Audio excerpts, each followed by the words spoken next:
right, well, good evening, everyone, and welcome to Dr. Jimmy Littlefield Court here at Chapman High School, the site of today's basketball matchups between division rivals, old division rivals at that. It's going to be the Clinton Red Devils taking on the Chapman Panthers here in Inman, South Carolina tonight. Hi, I'm Luke Ruff, and for those of you who are joining us after our packed week of streaming, it's a bittersweet conclusion. We've made it to the end, but I've gotten so used to having something to do almost every night that it's going to be a tough departure to stomach, at least for the time being, but don't fret. We still have plenty more events set to be scheduled during the basketball and wrestling seasons. I believe at least the regular seasons of those run through about February 8th. I think that is when our last slated stream for this season is, but then as soon as that's over, baseball, softball, soccer, all that picks up almost immediately. So if you were worried about losing your streaming fix, don't fret.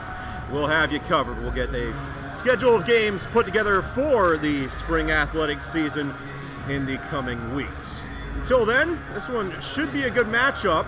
Chapman's roster, or Clinton's schedule, so far incomplete as it's listed on Max Preps. They've got the girls team listed at 4-1 with 3 games that were played in December. Those games have no reported score. The boys team for Clinton entering at 1-4, but again, not sure if all the games on that schedule are listed or have the scores reported. Chapman's teams do have all their scores reported, though. The girls team enters today at 4-8. The boys team comes in at, I believe, 9-5, something to that effect. But, of course, I mean, for any of you who watched any of the NFL playoff games last weekend, you should know that when it comes to these divisional rivalries, records do not hold any semblance to what goes down on the court. They're effectively just asterisks beside a name, and at this level, and especially with the history between these two schools, football, pretty much every sport going back in this division, you can throw the records out the window and just expect these teams to go out here and play basketball. And speaking of, Chapman at least sending the girls team over to the bench. I imagine Clinton will be following in just a few moments. Tip-off slated for 6 p.m. Looks like we're going to get started a few moments early today.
And that was the man himself, David Whitaker, delivering the starting lineups for both sides. Clinton wearing black jerseys today, Chapman in white. 8 minutes on the clock. And looks like tip-off is going to be between, looks like Grayson Taylor for the Red Devils, and that's number 22 listed for Chapman. And Clinton is able to take that tip-off away. So here we go. I feel like the start of this game kind of snuck up on everybody. Feels like just a few moments ago I was down there getting pictures of the rosters, but until then, Clinton going right for the early three, can't get it, and now it's up for grabs, loose, and Nice play there by Chrislyn Wilder to keep it from going out of bounds. And now Wilder flipping it back over to number 11. That's Kiesha Anderson. And Anderson drives inside and it rolls off the rim. Rebounded, no jump ball, and he'll stay with the Panthers.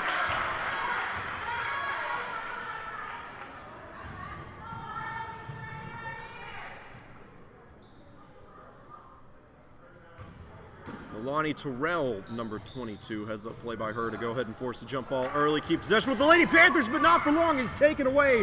This is Tennille Evans, and now taking a step back, going for the long three-pointer. That's Dana Kennard off the mark, but rebounded by Evans. Evans can't hit it. And Clinton going to have a third shot, perhaps. Back inside, this is number 11, and Deshaunti Watts able to notch the first points of the game for the Clinton Red Devils. So Clinton jumps out to the early 2-0 lead. Wilder flips it over to Anderson. Anderson taking a few steps back, trying to shake. Oh, man, and an errant throw there. But it tops out of bounds, so possession will stay with the Panthers. And they flip it out to Anderson quickly. Now over to Terrell and back to Wilder. Terrell again, looking over to Garner. Wilder to Anderson. A lot of passing so far. And Anderson with the long three. What a shot! Kiesha Anderson giving the Lady Panthers the lead.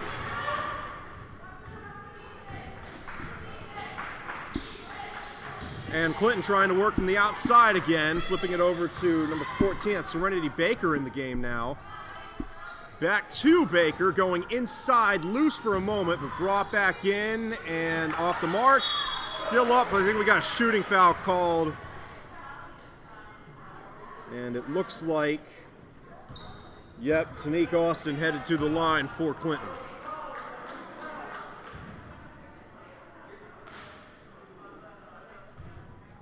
Austin can take the lead if she makes both of these. First shot is good.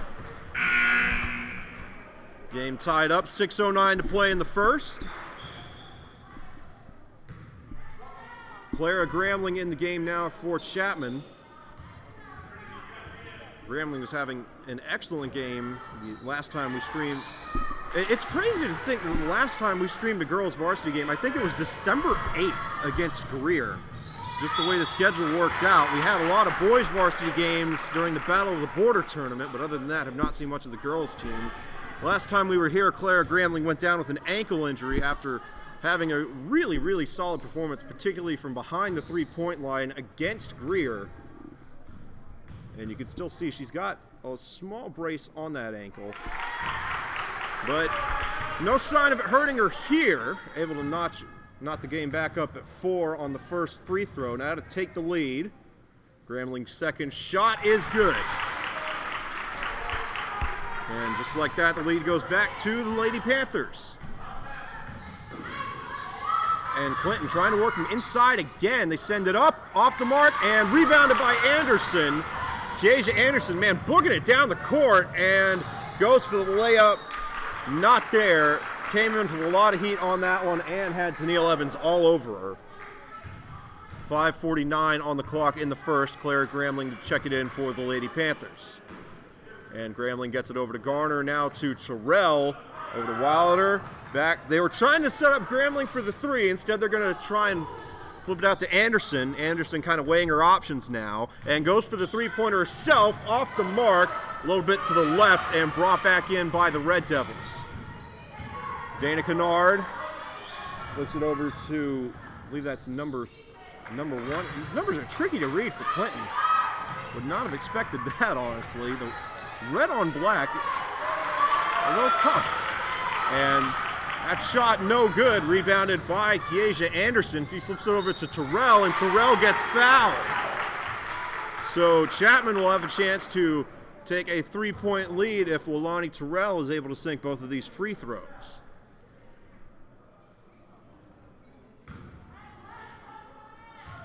.5:10 to play in the first period. Terrell's first shot is good.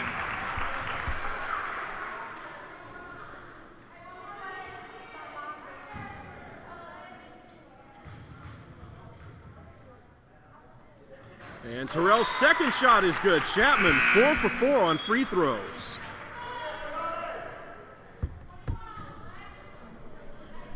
They've been fouled twice in the first 3 minutes of this game.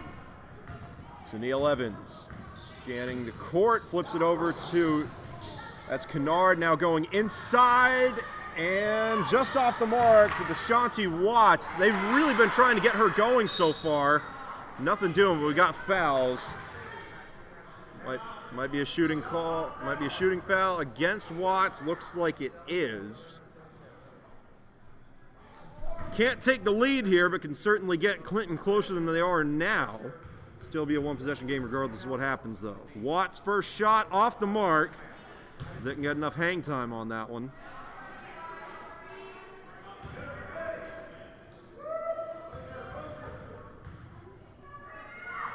And Watts' second shot, no good either, and brought back in by Caroline Garner.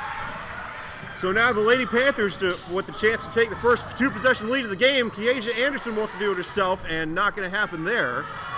Brought back in by the Red Devils, and they did a little bit of flipping it around before it makes its way into the hands of Tennille Evans. Now back over to Serenity Baker, and Baker gets called for traveling. So back to the Lady Panthers yet again.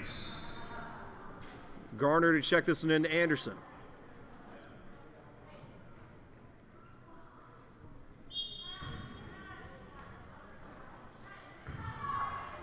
.4:33 to play in the first. They're going to flip it over to Chrislyn Wilder, and now back over to Anderson.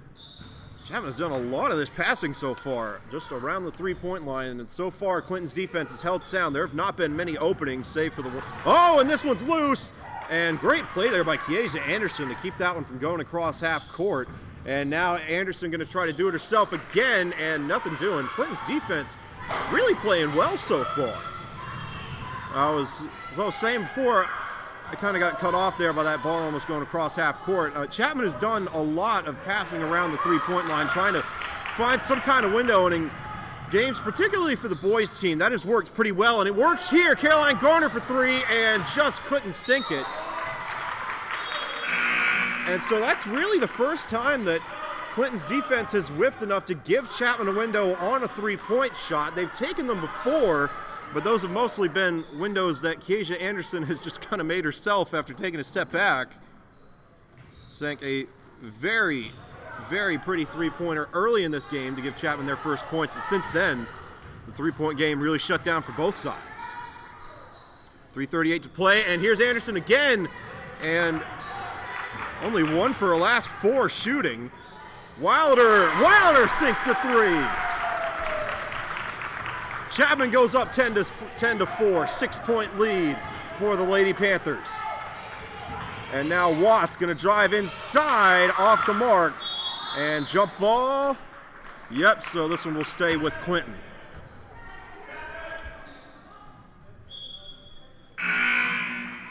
And Leilani Terrell re-entering the game for the Lady Panthers. Kiesia Anderson going to take a breather.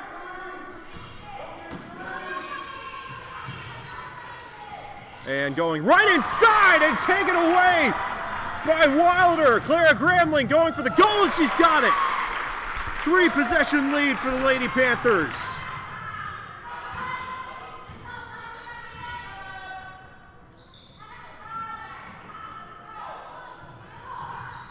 Clinton in quite a situation here, trying to get some of those points back and off the mark, but rebounded it twice in a row. Watts from inside, no, 4th rebound in a row, and they still can't get it. Clinton has really won the rebound battle so far, just not showing them the scoreboard. This is Gabby Frary in the game now for the Lady Panthers. I think they're waiting for everyone to get settled down the court before they let her check it in. And now looks like they're ready. Frary gets it over to Wilder. Again, at least last I checked, Wilder, a student at Mabry Middle School, listed as an 8th grader on the first roster I received. Don't know if that was a typo or not, because she certainly does not play like a middle schooler. She's been a staple of this Chapman team so far. And Wilder flips it over to Frary. Frary going for three, and this one off the mark, up for grabs, and I can't tell who's got it. Somehow Chapman comes down with it. Now Gramling sinks the three-pointer. And Clara Gramling puts the Chapman Lady Panthers out by 11. New player in the game now. This is Anna Litzenberger flipping it outside, and it heads out of bounds. Looks like that one intended for Grayson Taylor. And now Chapman making some more substitutions. Wilder and Frary exit the game. Anderson and Garner back in. Evans flips it over to Litzenberger, and that shot off the mark fell right into the hands of Caroline Garner. And Garner sends it over to Anderson. Anderson looking for the three. This one on target as well. Chapman catching fire here with 1:45 to play in the first. Taylor flips it over to Evans. Evans goes inside the Watts. They've tried this all game long, and it pays off there. But that seems to be Clinton's main avenue attack, or at least what their game plan said to do. They have, oh, and is that Clara Gramling again? Yes, with another huge three-point shot. A response score notched by the Lady Panthers. And got a foul called. I think this one's going against Chapman, but as I was mentioning earlier, I mean, Clinton has gone inside with DeShanti Watts. I've already lost count of how many times they've tried it. More often than not, Chapman has been able to defend it just by not giving Watts the space she needs to make a clear shot. But the persistence they've shown in sticking with that has been nothing short of something to marvel at already, and it's starting to pay its dividends now. Watts has made her last two, but through the first 6 minutes of this game, it was really looking like an interesting decision on Clinton's end because Chapman was doing such a good job at defending it, but perhaps Watts just needed a little bit to get broken in. This is Kiesia Anderson looking to make something happen, trying to shake a couple of defenders, and now flips it across court. That's Gramling. And Gramling, tried to get it over to Garner, and Tennille Evans in the way of that pass. 30 seconds to play in the first. Evans going for three, and Clinton needed that. Make it 5 unanswered for the Red Devils. Clara Gramling looking to respond. This one on the money! Clara Gramling's third three-pointer of this period. Watts trying to respond with some pressure. Misses two, up for grabs, and Gramling dove on top of it, and they say this is still live. Now they call it a jump ball, and they'll stay with the Panthers. Man, what a turn of events there. So, really not much of a point in checking this one in. Only 1 second left on the clock. I mean, Kiesia Anderson can sling this one from about 80 feet out if she wants, I suppose. Not gonna be a lot of time to do much anything, though. And Anderson indeed. Oh, man, she almost made that, but no time comes off the clock. That was really close. Wow, I thought there was a split second where I really thought that was going in. It would have been an impressive end to an even more impressive period for Chapman. At the end of the first 8 minutes, the Lady Panthers on pace for 96 points in this one. I don't know that that's sustainable, but it'll certainly be entertaining if it is. Chapman up 24-11 over the Clinton Lady Red Devils. Second period action coming up in just a few moments. Don't go anywhere.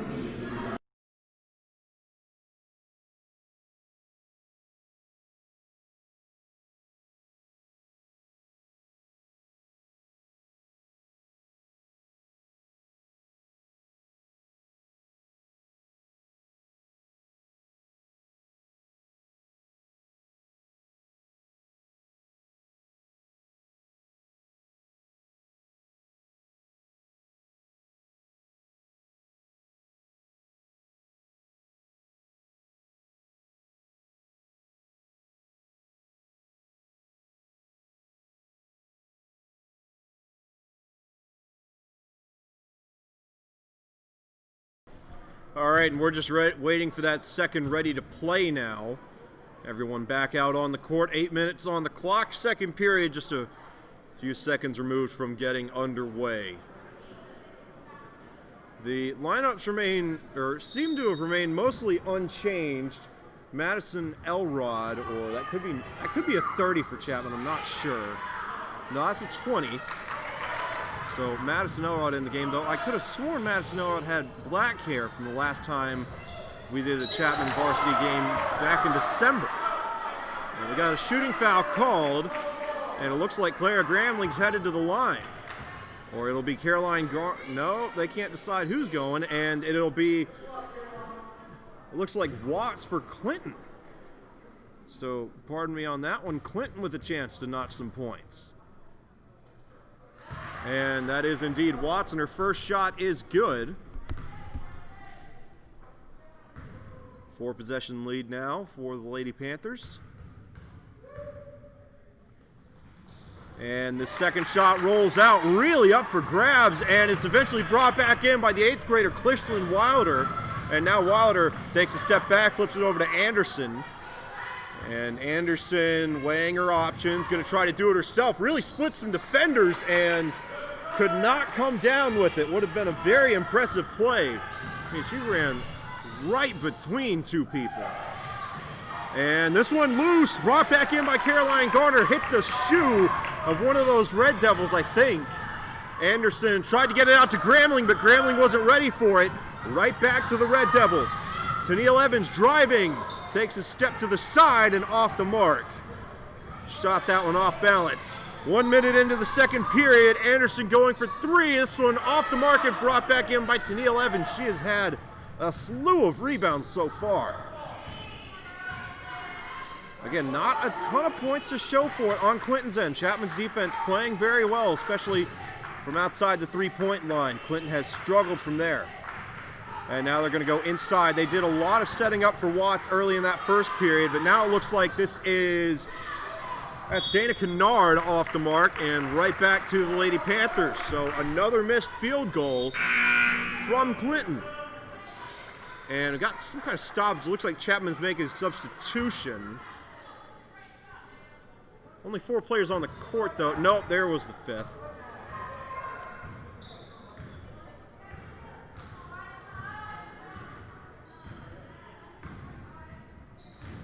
Looks to be Farrah Groves in the game now for the Lady Panthers. Anderson took the shot, couldn't sink it.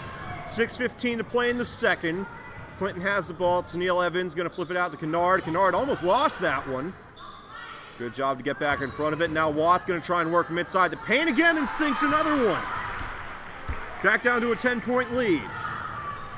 Anderson to Wilder. Wilder back to Anderson. And now Anderson flips it over to Gramling. Gramling going to drive inside, goes up, off the mark, rebounded by Groves. Groves sends it up, she can't sink it, and it's brought back in by Deshaunty Watts. 5:40 to play in the second now. Chapman has not scored in the past 2.5 minutes. A stark contrast from the offensive clinic they were able to put on in that first period, and now a shooting foul to go with everything else. Looks like Clinton's headed back to the line. This one called against Caroline Garner. Against, I believe that is Tanique Austin. I'll have to wait until she faces the camera to get a better look at the number, but I believe that is a number 21.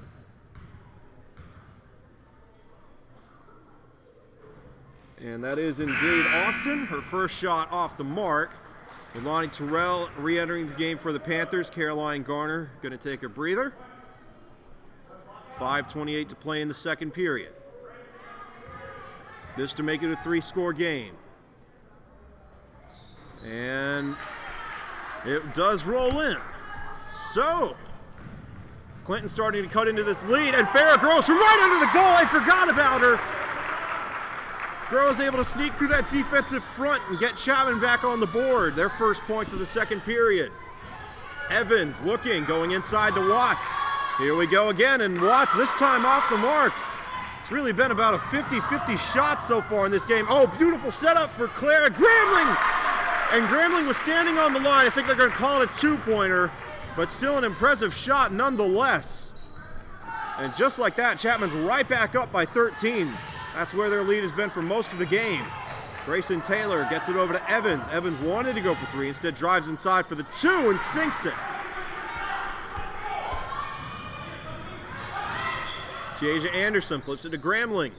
Going across the court to Wilder. Wilder back to Anderson, and a little too far away for the three-pointer. Going to take some time to examine the defense. Flips it over to Wilder, trying to set something up. Looks like they're trying to get Anderson ready. She's got a lane, and just off the mark. Great setup there, though, by the Chapman offense. Brought back in by Tennille Evans. 4:15 to play in the second. This is Kennard for three, and just off the mark. Rebounded by Watts, and Watts sends it up. This one off. Rebounded by Austin, and we've got a foul. We'll see if they call that a shooting foul. If they do, regardless, it's going to be Chapman's 6th of the game so far.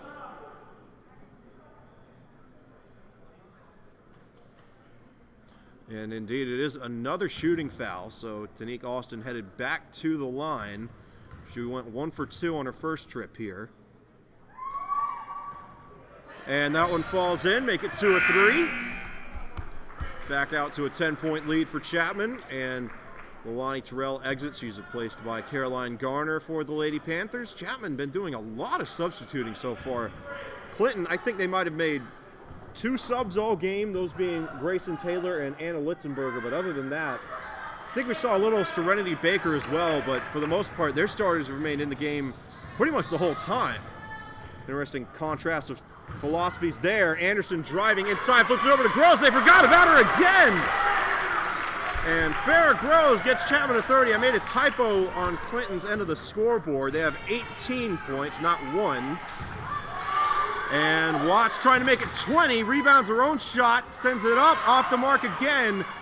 Clinton has really been playing some rough and tumble basketball from inside the paint. I don't know how they keep getting these rebounds. That's 4 in a row. And I suppose if you throw mud at the wall enough, it'll stick, but nothing going on that possession. Clinton almost inevitably turns it over. I suppose there's a limit to how many rebounds you can get consecutively, just by the law's probability. So Chapman takes over again. 3:23 to play in the second. Anderson going to flip it out to Wilder. Wilder has a lane for 3 and overshot it, but we got whistles. We'll see what this is about. And they're going to call a foul against Tennille Evans of Clinton. So Chrislyn Wilder headed to the line. 3:18 to play in the second. Chapman up by 12. Wilder can make it 14 if she sinks both of these. Only needs 1 shot to make it a 5-possession game. And she's got her first. Chapman up 31-18. We're going to make it 32-18. And you can see the Clinton boys team trailing in at the top of your screen there. And that one is good as well. 3rd shot coming up, since it was from behind the 3-point line.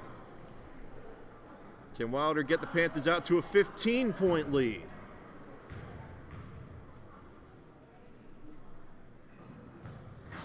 She can, 33-18 in favor of the Lady Panthers.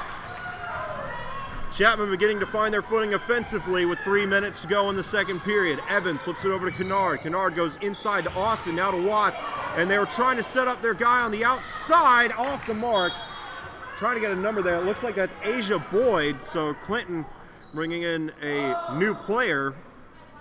And Boyd not quite able to capitalize, but Clinton will hang on to the ball. Evans to check this one in. And they send it inside to Watts, and Watts gets fouled. That's going to be Chapman's 7th foul. So I don't know if this was a strategy that Clinton drew up intentionally, but so far it has worked quite well. Chapman, I mean, all seasons, especially on the girls' end, they have been very apt to play full court press and leave it at that, take the fouls that comes with it. And so far, Clinton has said thank you very much in that regard. They have been at the line a ton. Farrah Groves exits the game for Chapman. Looks like she got replaced by, waiting to get a number, looks like number 21. I got the picture of the book, but the numbers are all out of whack because I've got number 21 in that book listed as Leilani Terrell, but 21 is Madison Elrod. Leilani Terrell is number 22, and I'm not sure who number 20 is. Guess we can figure that out at halftime. Until then, Whistles blow, and it looks like Clara Gramling got fouled. It doesn't appear that they'll call it a shooting foul, though. So Gramling headed out of bounds, going to try to check this one in. And she flips it over to Anderson, now to Wilder. Wilder back to Gramling. I think they were trying to set her up for three. Clinton saw right through it, though. And now to Anderson. Anderson looking, kind of weighing her options here. And now thought about driving inside and is taken away by Danielle Evans. And Danielle Evans sends it over to Boyd, and Boyd sinks it. 22-33 in favor of the Red Devils. And another takeaway forced by the Red Devils. Austin was the one that came up with it. Boyd, off the mark, kind of shot it off kilter, and great play there from Caroline Garner to keep it in bounds. Anderson trying to go coast for coast. We got a whistle. We'll see what the foul's for. And Kiesha Anderson headed to the line. She'll have a chance to get the lead back out to 13. 2:19 to play in the second. That makes the 6th foul for Clinton. Chapman has notched 7. The Red Devils in the bonus next time any fouls go against them.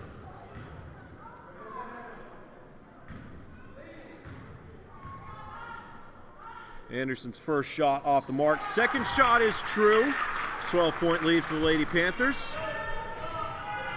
Clock continues to roll. 2:15, and I think we got a timeout called by Coach Landrum for the Lady Panthers, and we'll take one with him. Feels like it's been a long time since there was any kind of extended stoppage in this game. It's been going by very quickly, and I'm not sure what that was about, because I think Chapman was just trying to get a substitution in, because they're not huddling up over there like they usually do in timeouts. Yeah, and they are both headed back out there pretty quickly, so I guess Coach Landrum just wasn't quite happy with their personnel. Wanted to make a few changes, though it still looks like there's some confusion about who needs to come in. Chapman only has 4 players out there now. Lulani Terrell entering now.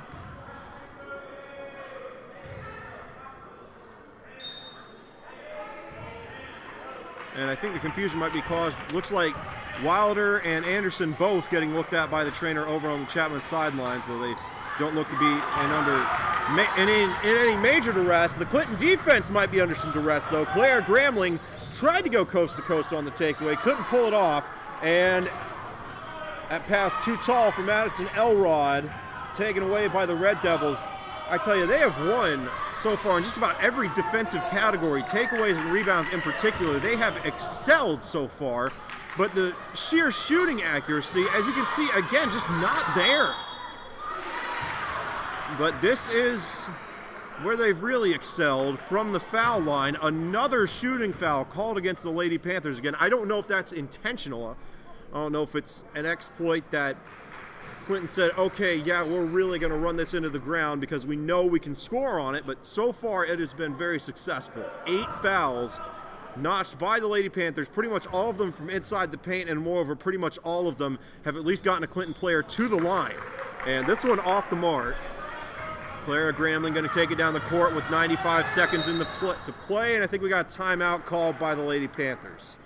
And this one looks like a more formal timeout. Yep, Coach Landrum's got the whiteboard out.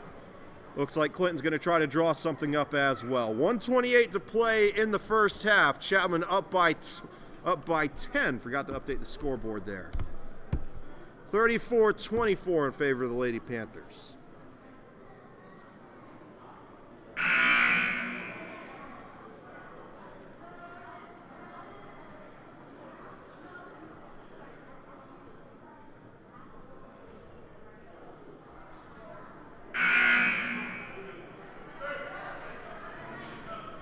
And there's the second ready for play.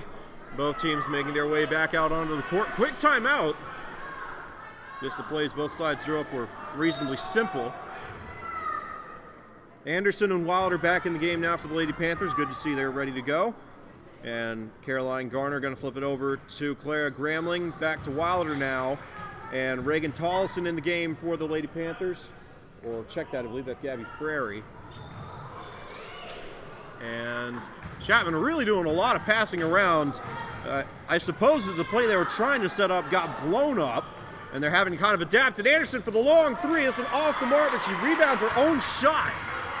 Anderson trying to make something out of nothing now.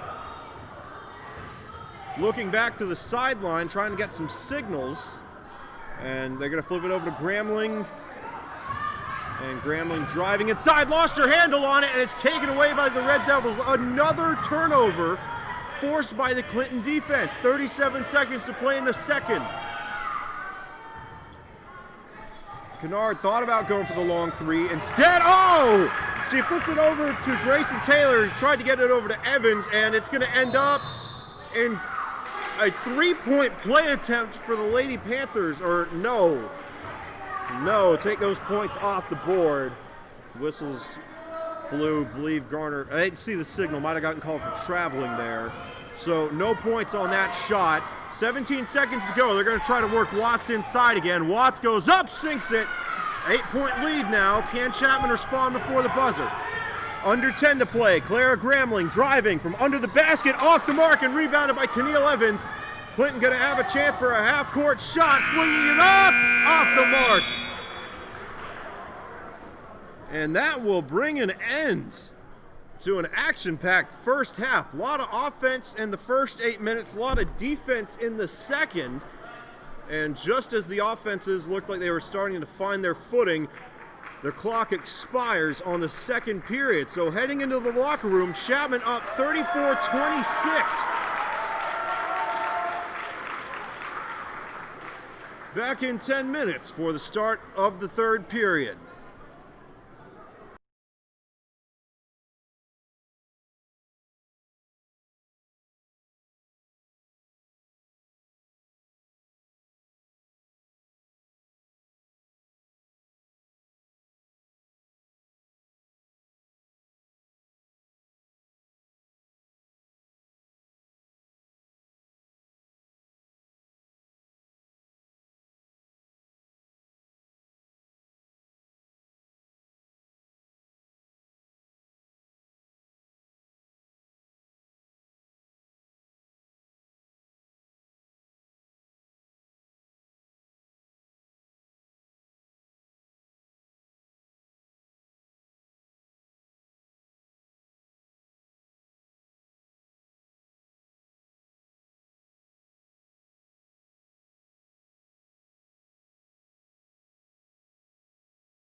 All right, and it looks like we're going to get the second half started up a few moments early. Our cameraman is not back from the concession stand yet, so I may have to operate things myself for a moment. If my voice gets quiet, that's why. Figured out what was wrong with my roster, too, as I was typing it up. I missed a name at being Isa DeLuna, but kept the numbers in order, so everybody after DeLuna was off by a jersey number. That's why I had Madison Elrod listed as 20 instead of 21. So Isa DeLuna, number 20, Madison Elrod 21, Lonnie Terrell 22, Farrah Gross 23 to clear that up.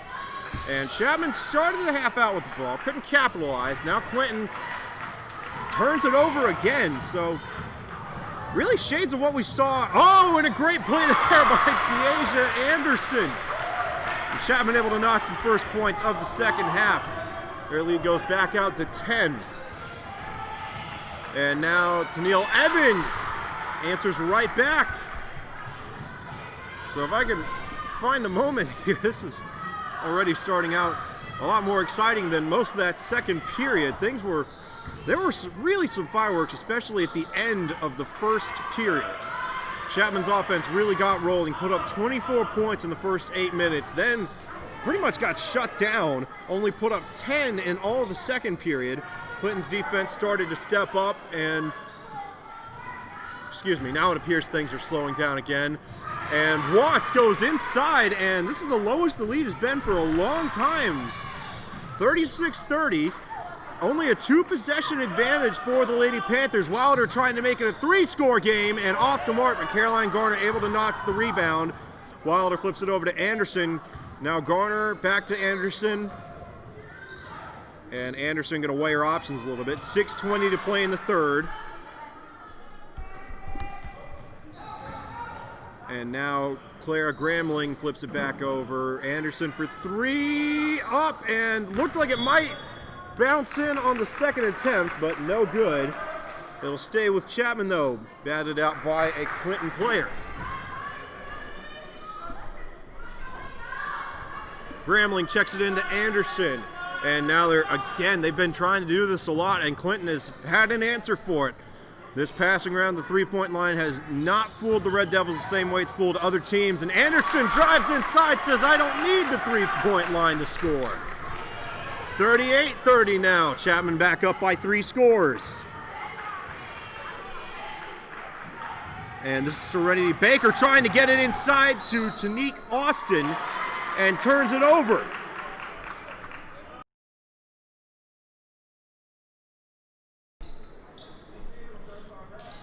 And the ref's sorting a couple things out. Looks like, yeah, Clinton had 6 players on the court. Serenity Baker had to make her way toward the bench.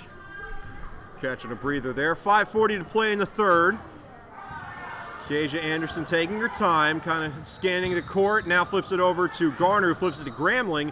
Gramling trying to go all the way back to Wilder. And now to Gramling again. Chapman really doing a good... Oh, man, what a takeaway! That's Tennille Evans, and Evans goes up and can't sink it. Great defense there by Clara Gramling. Did just enough to stop the shot without getting called for a foul. And now Wilder comes up a bit short, up for grabs, and brought back in by the Red Devils. Evans going to make her way down the court with 5 minutes to play in the third. Excellent defensive plays made by both sides within the past 30 seconds. And now Kennard in a trap block gets it to, that's Austin, and Austin going to have a chance at a 3-point play coming up. She can make it a 5-point game if she sinks this free throw. 4:47 to play in the third. Tanique Austin at the line.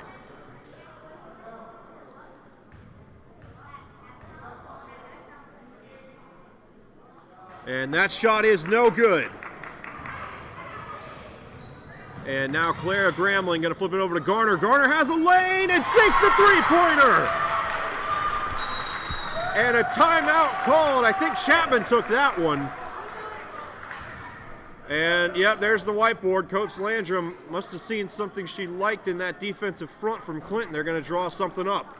Timeout taken with 4:36 to play in the third. Chapman up by 9. Back in a few moments.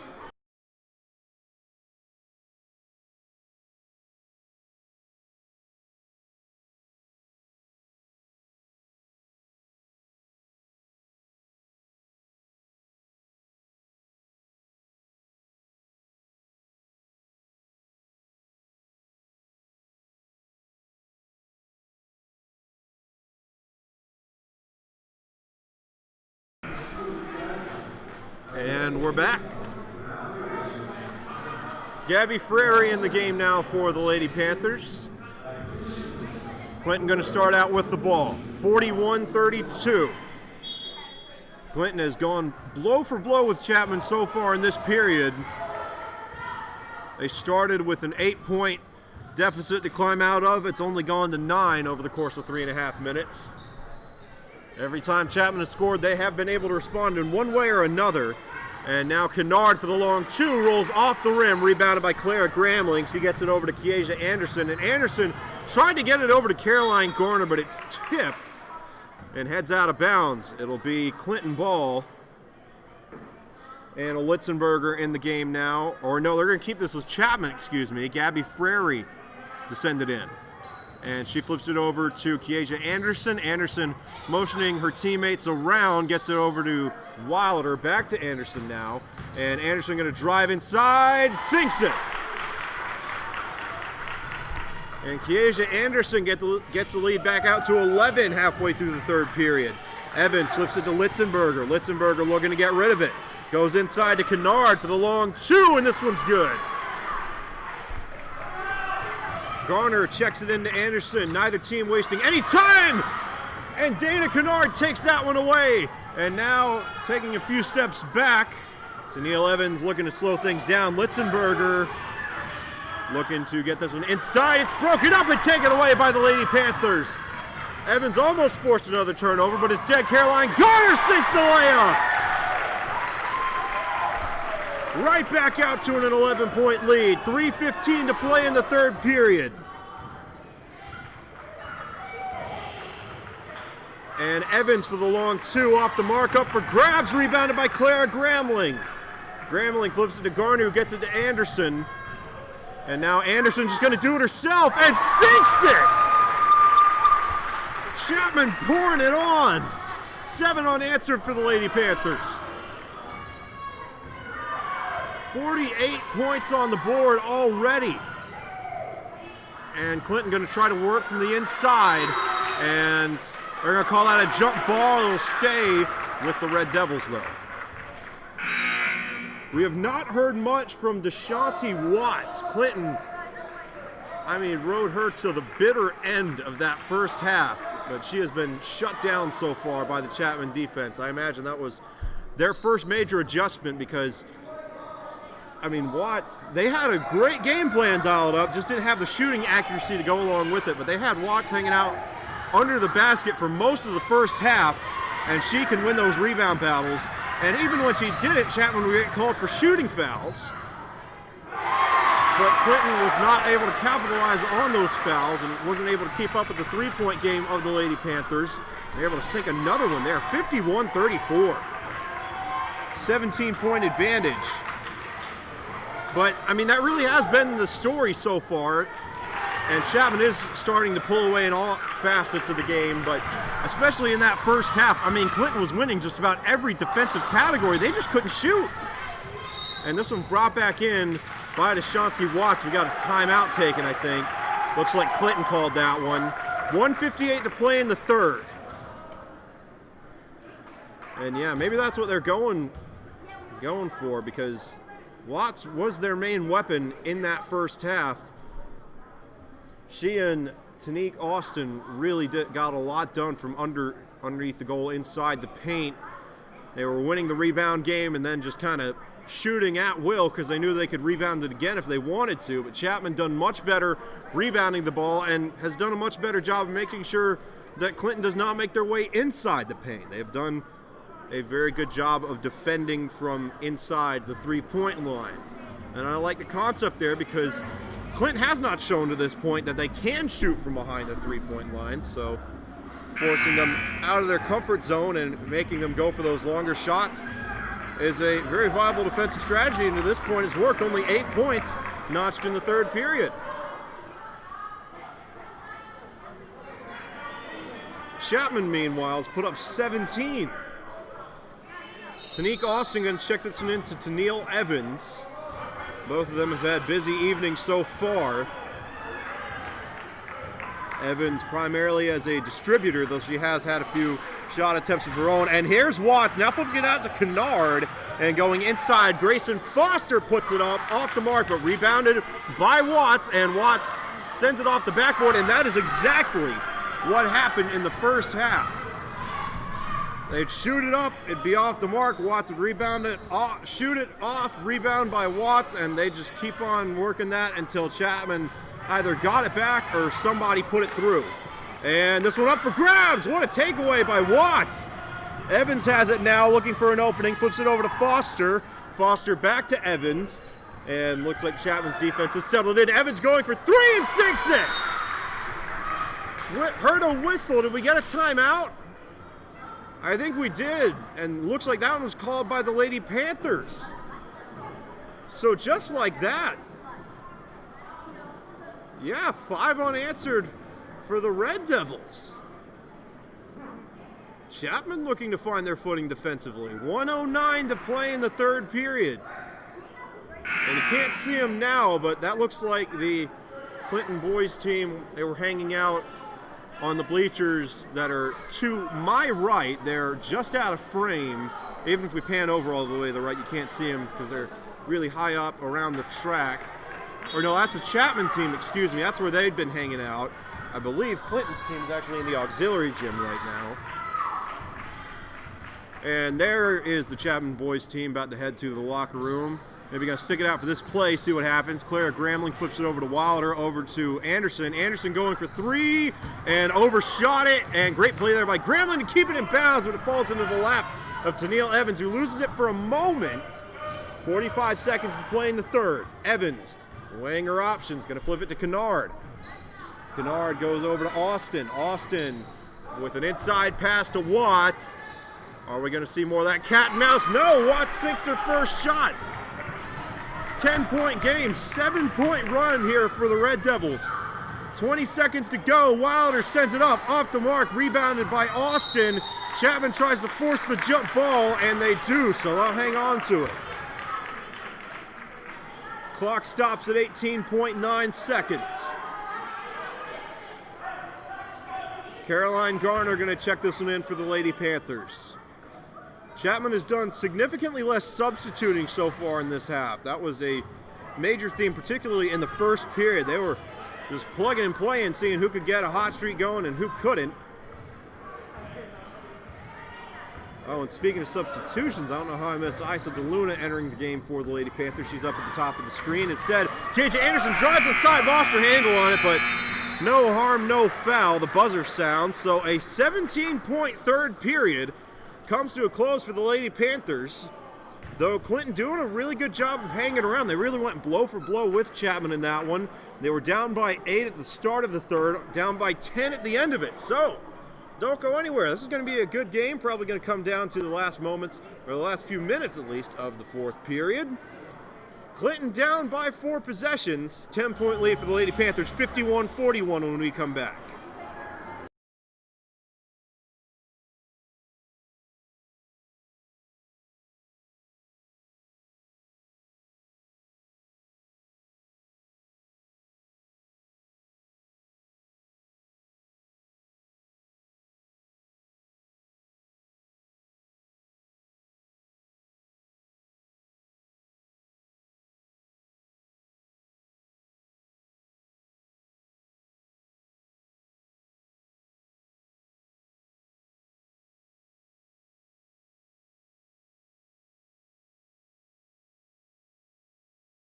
All right, and Chapman's going to start the fourth period out with the ball.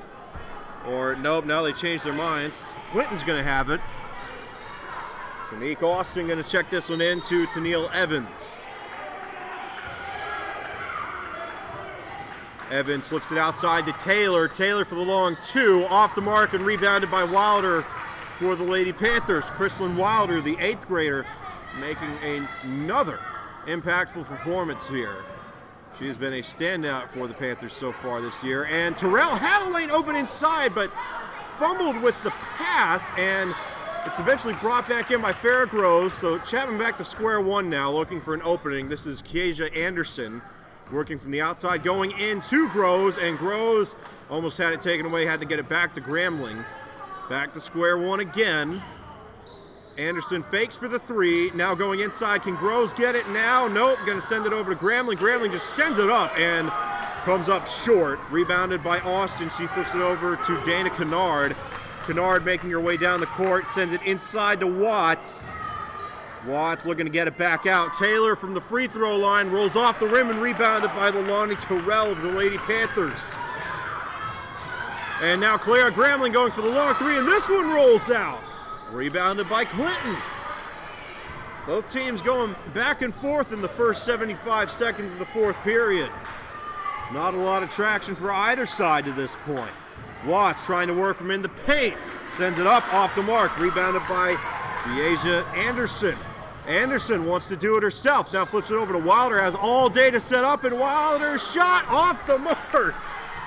And Terrell tried to force the jump ball, and she does. Clinton wanted that to be a foul, but instead it looks like Chapman's going to get the ball. Heads up play there from Leilani Terrell. And Chapman will indeed hang on to it. Farrah Groves in the game now.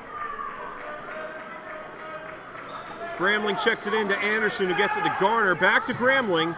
They've wanted to set her up for 3, but that setup play so far has really just not been there for Chapman. Clinton saw that on film, has done an excellent job at defending it. 2 minutes into the 4th period now. No points notched for either side. Still a 4-possession lead for Chapman. Dana Kennard looking to make it a 3-score game. And Kennard sending it inside to Watts, outside to Austin, going up, and Austin sinks it. 8-point lead for the Lady Panthers, and Groves from underneath the basket, short hops it. Up for grabs and brought back in by Tanique Austin. Can Clinton make it a 2-score game from here? 5:40 to play in the 4th period. Tanique Austin going inside, sends it up to Watts. Watts going to work from inside the paint. Off the marker, gets fouled. Only Chapman's 2nd foul of the 2nd half. They've really patched that issue up. Had 8 fouls in the first 2 periods, and the vast majority of them sent a Clinton player to the line. So, can Watts put the Red Devils within 2 scores? She'll need to sink both of them to do it. First shot rolls off, so it'll be a 3-possession game regardless of what happens here.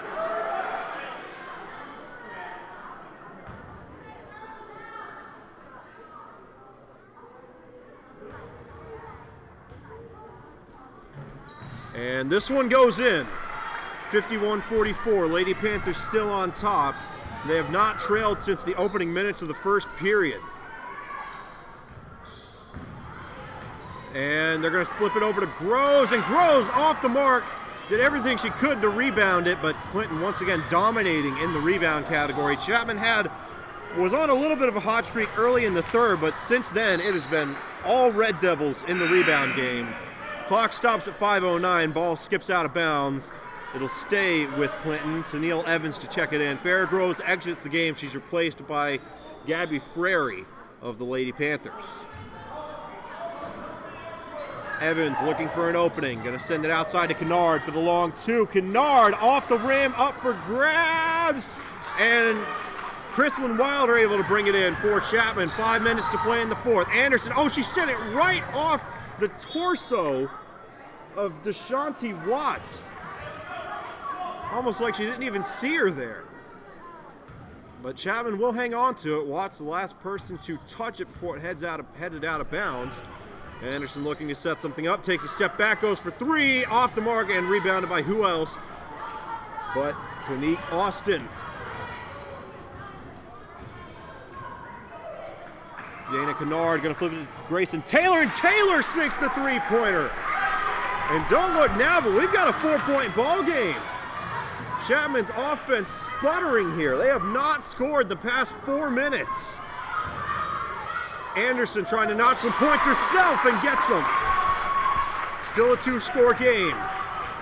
And they're actually making a 3-score game. They're only going to count Taylor's shot as a long 2-pointer. They made another mistake there. It is 53-46. And this one up for grabs. Anderson brings it back in. Gonna drive inside and gets fouled. They'll stay with the Panthers.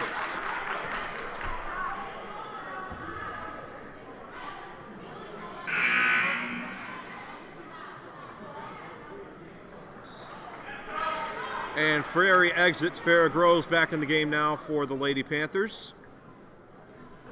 Caroline Garner checks it in to Kiesia Anderson. Anderson looking, probably going to flip it over to Caroline Garner, and Garner's going to flip it over to Gramling. Gramling back to Anderson. Not sure if Chapman, nope, definitely not in clock crunching mode, and off-kilter shot would have been an amazing goal if she'd been able to put that one in, but anybody would have been hard-pressed to pull it off from that angle. Anderson was falling over. She tried to put it in. And now going inside is Tanique Austin, and that shot blocked by Kiesia Anderson.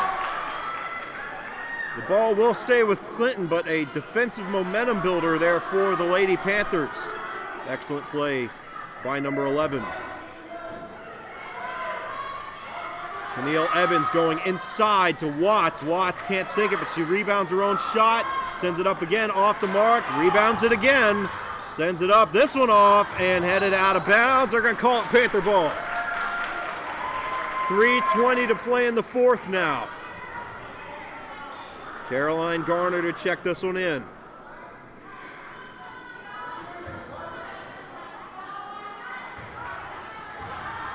(53-46). Both offenses have been held in check so far in the fourth period.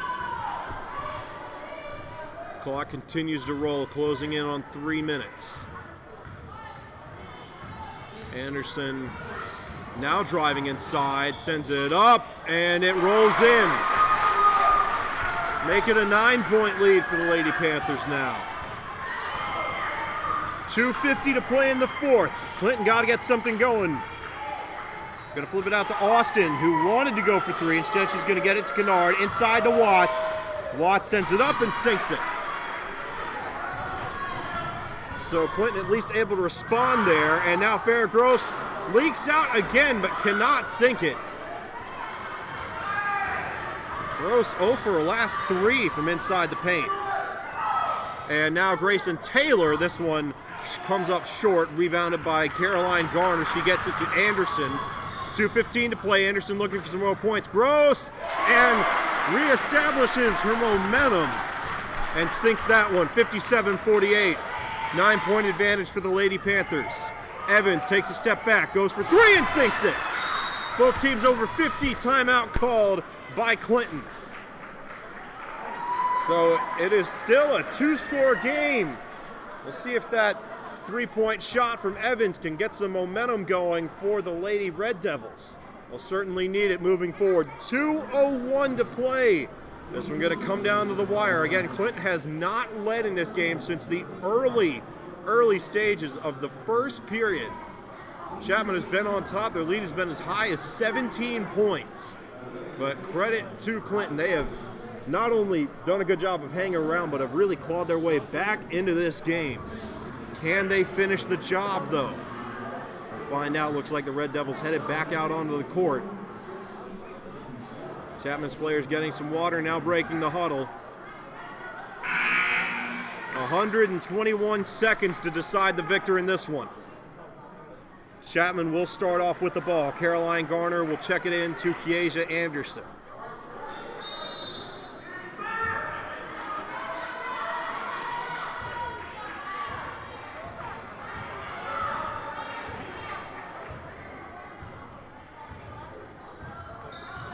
Now Anderson, almost lost it, and does lose it. I think there was a miscommunication. I think she thought Wilder was going to try to pick it up. Instead, Tennille Evans trying to make it a 4-point game, can't do it. Second shot no good. Third shot no good. Up for grabs. Chapman keeps it in play, and it's brought back in by the Lady Panthers. So that was what I was mentioning earlier. 3 consecutive rebounds for the Red Devils and no points to show for it. And they're going to flip this one out to Grambling. Wanted to go for, oh, and it hit Caroline Garner and bounces right back into the hands of Grambling, and Grambling sinks it. And now it looks like we got a timeout called by the Lady Panthers. 73 seconds to go in this one. A 3-possession game.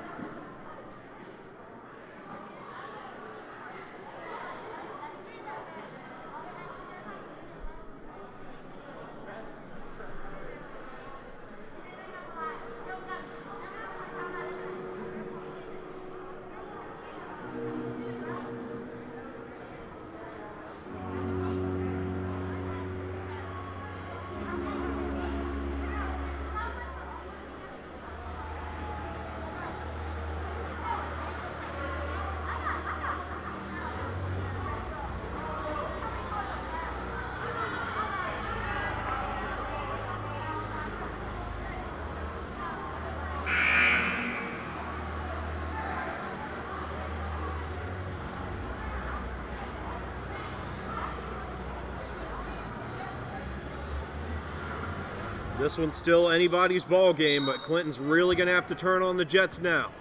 1:13 to play. Clock rolls. Tennille Evans scanning the court, flips it outside to Litzenberger. Litzenberger goes back to Evans, who drives inward. Evans puts it up, and it rolls in. Back to a 2-score lead. Oh, we got a tussle, and this one's going back to Clinton. Keisha Anderson lost the ball there.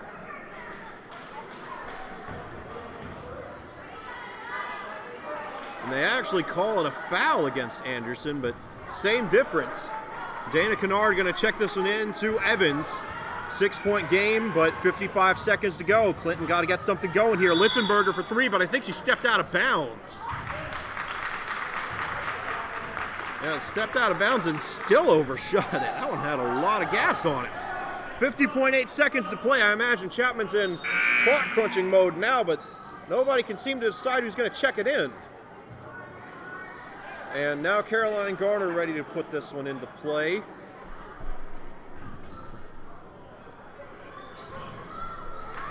Clinton on the defensive, really looking for any kind of turnover lane. Ball's loose, and that's going to benefit Chapman, actually.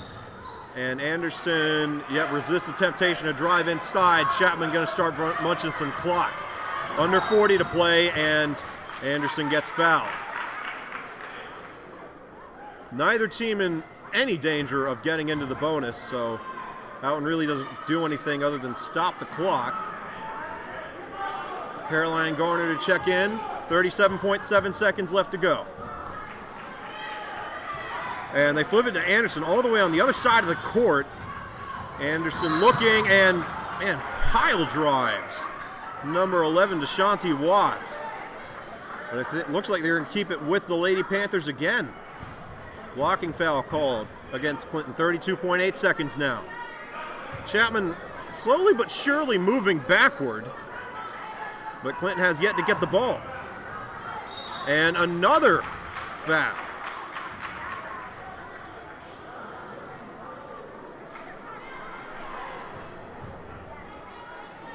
I don't know if...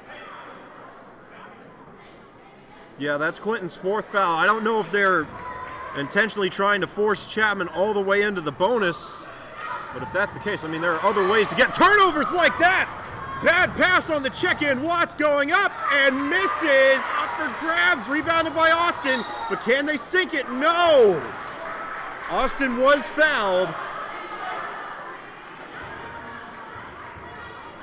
So Tanique Austin headed to the line.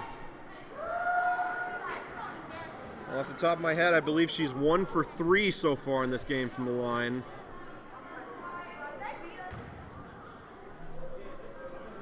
Regardless of what she notches here, it'll still be a 2-score game. First shot from Austin is good. 20.8 seconds on the clock. Clinton really got to get something done after this shot. And this one rolls off, rebounded by Clara Gramling, and Clinton forces the quick foul, but the ball will go right back to the Lady Panthers. 18 seconds flat. Chrislyn Wilder ready to check this one in. Oh, nope, and Caroline Garner's going to check it in. Clinton has 5 fouls, but with 18 seconds left, I don't know how much good that's going to do them, even if they do make it into the bonus. They just got to find a way to force a turnover here. And instead, Evans might have been going for the swat, gets called for a foul. Deasia Anderson did a good job of making her way up the court. Not a lot of time comes off, though. 15.4 seconds now. Clinton in desperation mode. Anna Litzenberger getting ready to sub in for Tennille Evans. That's been the first time Evans has come out of this game.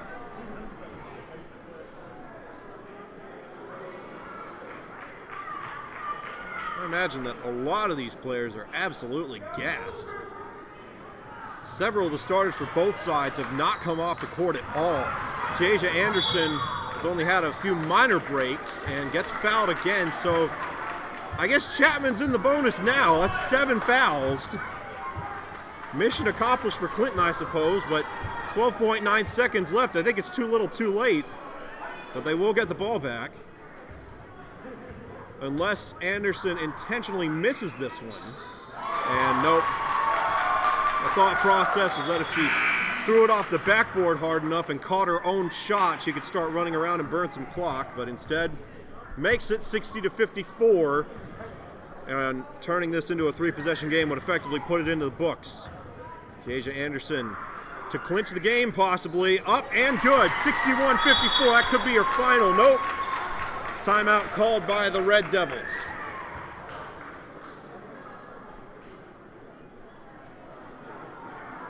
Man, I tell you what, you got to give credit to Clinton. They have not given up.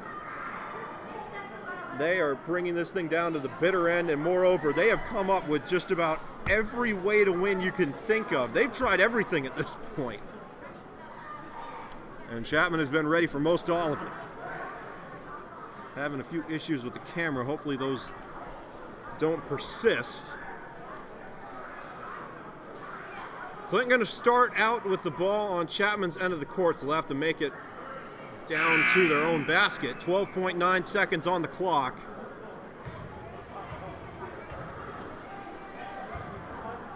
Anna Litzenberger in the game, ready to check it into Dana Kennard.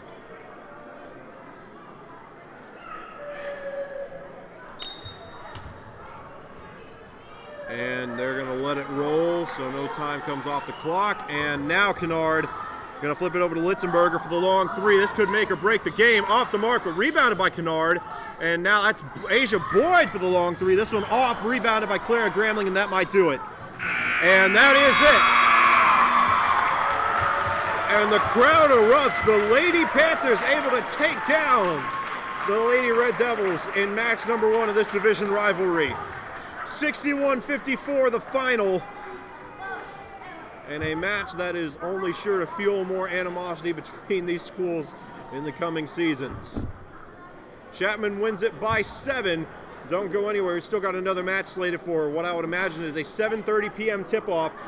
The boys teams set to square off here in just a few moments. Don't go anywhere, or I suppose do go somewhere. You got time to grab yourself something to drink. Again, I imagine a 7:30 p.m. tip-off at 7:15 right now. I'm going to give the time some team to warm up on the court. They've both been in and out of the auxiliary gym so far. Matchup number 2 coming up in just a few moments. Your final in match number 1, 61-54 in favor of the Lady Panthers.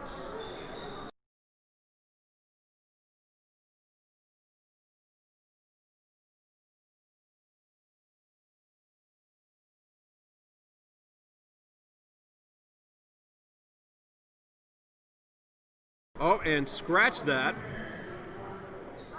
We've got senior recognition for the Chapman Lady Panthers. So tip-off may actually be pushed back to 7:45 or so, depending on how long this takes.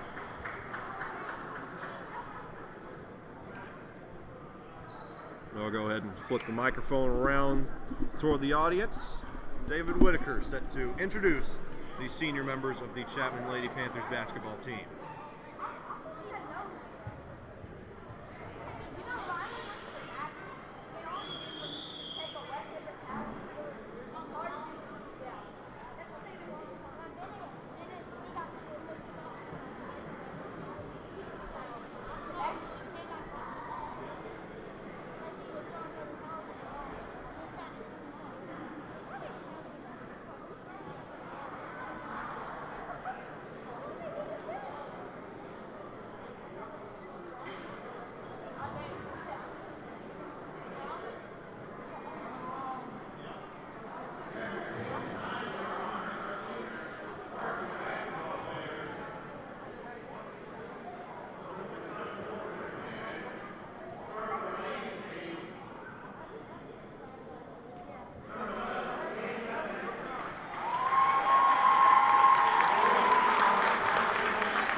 All right, and 13 minutes on the clock here. Looks like tip-off going to be right around 7:40. 7:40, the estimated tip-off. Could be a few moments earlier, could be a few moments later. Give or take 7:40, probably when we're going to start this game up.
All right, and there's the buzzer. 3 minutes on the clock. They've already got it back up to 8. So I was wrong. 7:40, not the tip-off time. 7:35, looking to be the point at which we'll get things started. Oh wait, no, there is the Chapman High School Air Force Junior ROTC. So maybe it will be closer to 7:40. Presentation of the colors and the national anthem coming up in just a moment.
So here we go. Thomas Mathis set to tip this one off against Wilson Wages for Clinton. And Wages won that one, got it over to the Red Devils, and Austin Copeland going to start Clinton out with the ball. Back to Copeland. And flipping it over to Moore, that's number 5. Playing a little cat and mouse here, trying to find an opening on the outside. And now they're going to roll it inside. That is Cologne Quarles back outside to Copeland. And now Copeland looking to make something happen. I don't know how he didn't get called for traveling there. But it's going to be enough to He headed to the line. I think he might have a three-point play queued up. I'm not sure. They haven't given him the points yet. And there they go. So Clinton able to notch the first points of the game. Got a chance to go up 3-0 early.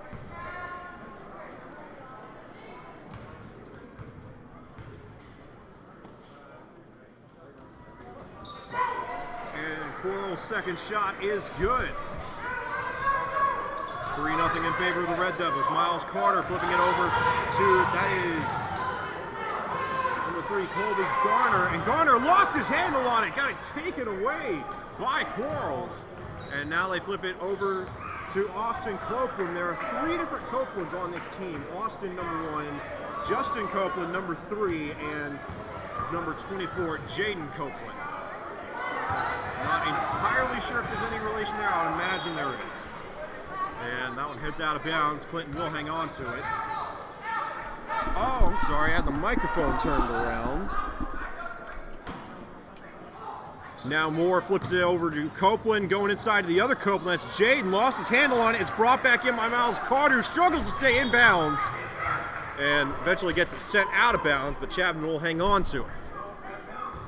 So right back to square one. Clinton backing off now. 6:57 to play in the first period. Banks Atkins flips it back to Carter. Carter looking for another man. Back to Atkins. Atkins slinging it all the way down the court. Finds Gavin Humphreys. Now over to Colby Garner to tie the game, and he goes just off the rim, and it's rebounded by Thomas Mathis, and Mathis has it taken away and forced out of bounds, so Chapman should hang on to it here. Nope, they're going to call it Clinton ball.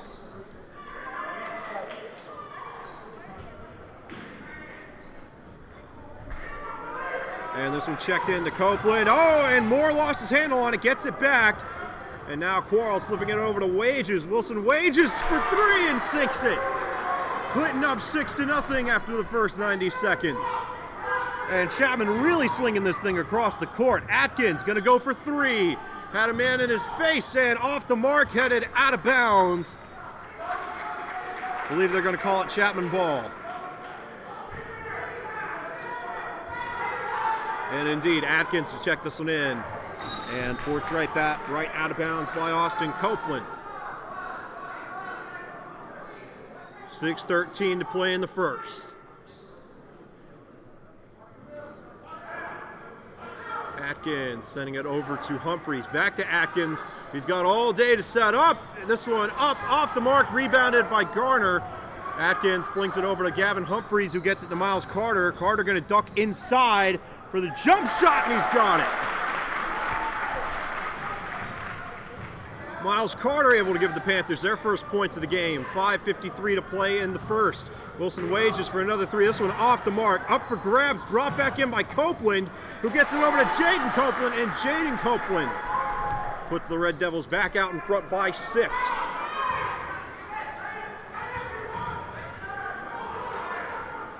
Carter slings it over to Humphreys. Humphreys looking for a man, finds Atkins. Now Garner on the outside, and Garner almost had it, rebounded by Miles Carter, and Carter sends it up and sinks the 2-pointer. Leads down to 4 now.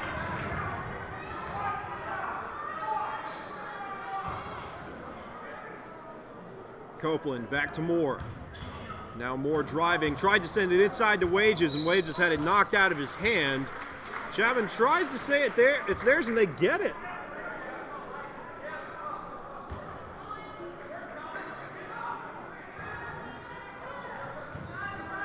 And now this is Gavin Humphreys trying to take a step back, gets it over to Banks Atkins, finds Garner for the bank shot, and rolls off the rim. Chapman has been so close to crossing that threshold, just can't shoot, and great defensive play there by Banks Atkins, at the very least putting a lot of pressure there on Copeland. But Copeland headed to the line. They're going to call that a shooting foul. 2 shots coming up for Austin Copeland. Got to tie his shoe first.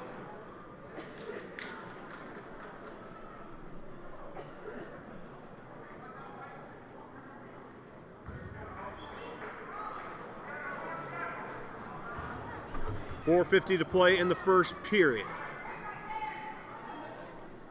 Copeland's first shot, a little off to the right and rolls out. Can still make it 9-4.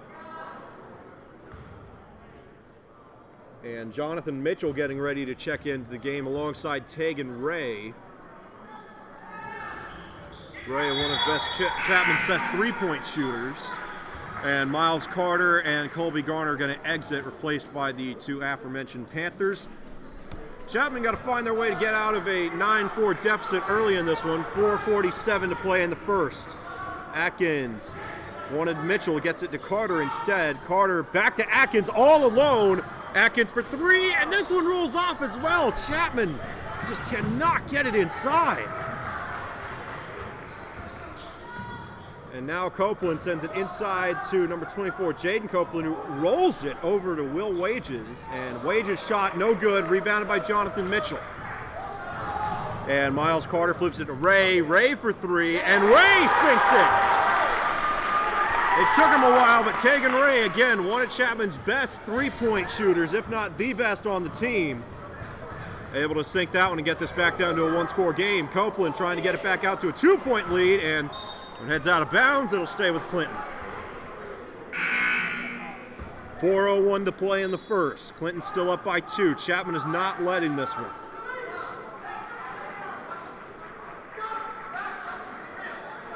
And number 12, Will Stewart in the game now. Stewart flips it over to Copeland, who goes right for the three-pointer and misses. Brought in by Jonathan Mitchell. He gets it to Miles Carter, and now Carter going to make his way down the court. Driving inside, wants to do it himself, then bailed out at the last minute. And I think they're going to call out a shooting foul. Even though, I was about to say, it'd be weird for them to call out a shooting foul if Carter was trying to get rid of it. So Banks Atkins to check in now for the Panthers. 3:50 to play in the first. Atkins looking for an open man, gets it to Ray. Ray flips it back to Atkins. And now Atkins drives inside. Mitchell trying to get out. Now goes up, off the mark, and rebounded by Clinton. Kimon Quarles flips it over to Austin Copeland. Back to Quarles. And slinging it all the way to Will Stewart. Stewart goes inside with Wages. Wages off the mark, rebounded by Jonathan Mitchell. Tegan Ray flips it over to Atkins. Atkins going to drive inside, now wants out.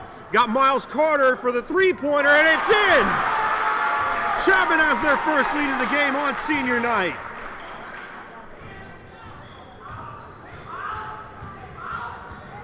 Make it 6 unanswered for the Panthers. Whoa! Both sides saying that foul's going against the other team. I'm not really sure what happened. I think Banks Atkins was coming in there trying to block that shot, but had too much momentum moving forward. And then I believe that was Will Wages kind of ducked down. Atkins tried to jump over him and ended up kind of grazing his back. So now Will Stewart to check this one in. No shooting foul called. Clinton does hang on to the ball. This is Wages working from the inside off the mark, rebounded by Miles Carter. 3 minutes to play in the first period. Tegan Ray driving, flips it outside to Atkins for three, and Atkins sinks it! 9 unanswered for the Panthers. Oh, and Clinton airmails it out of bounds, trying to get it to Wilson Wages. And it looks like we got a timeout called by the Red Devils, or maybe just a substitution, but regardless, they could use the break. 2:43 to play in the first. Daniel Hall in for the Panthers now. Hall, an accomplished three-point shooter as well. And now Miles Carter looking for an open man. Kind of pacing around, now driving inside. They tried to set that one up to Tegan Ray. Now Ray flips it over to Camden Souther, the football standout at the linebacker position. And now driving inside is Miles Carter. And what a great takeaway by Austin Copeland. And they missed the layup. That was trying to get a number on that Red Devil. Looks like Justin Copeland just had too much momentum on that one. Came in too hot on the basket, and it bounced right off the backboard. Now Daniel Hall for a contested three, and got pretty close, but it's rebounded by Kimon Quarles. Man, a lot going on so far. Clinton trying to send this one up off the mark, rebounded by Jonathan Mitchell. Miles Carter slinging it over for Souther. Souther driving, and now wants out. Gonna send it up, and Camden Souther sinks it. And the streak continues for the Panthers until we get a timeout by Clinton. The Red Devils have been up by as much as 5. It was 9-4 just a few minutes ago. Now it is 15-9 in favor of Chapman. 11 straight points for the Panthers. Man, quite a performance from Chapman on senior night. 1:44 to play in the first. Back after this timeout.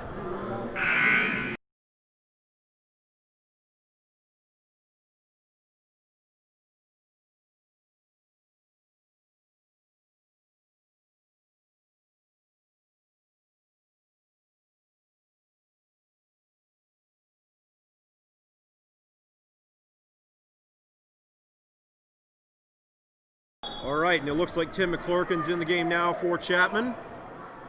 Clinton will start off with the ball.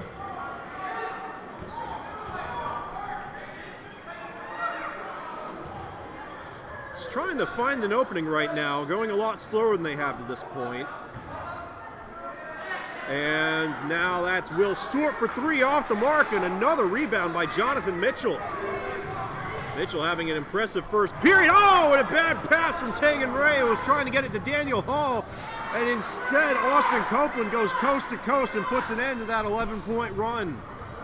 Hall slinging it all the way across the court for McClurkin. Now inside Mitchell, and gets fouled.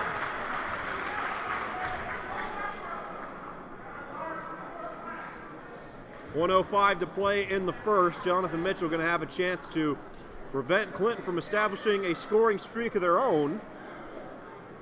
Tegan Ray looked like he was getting ready to sub out. No substitutions ready for Chapman, though.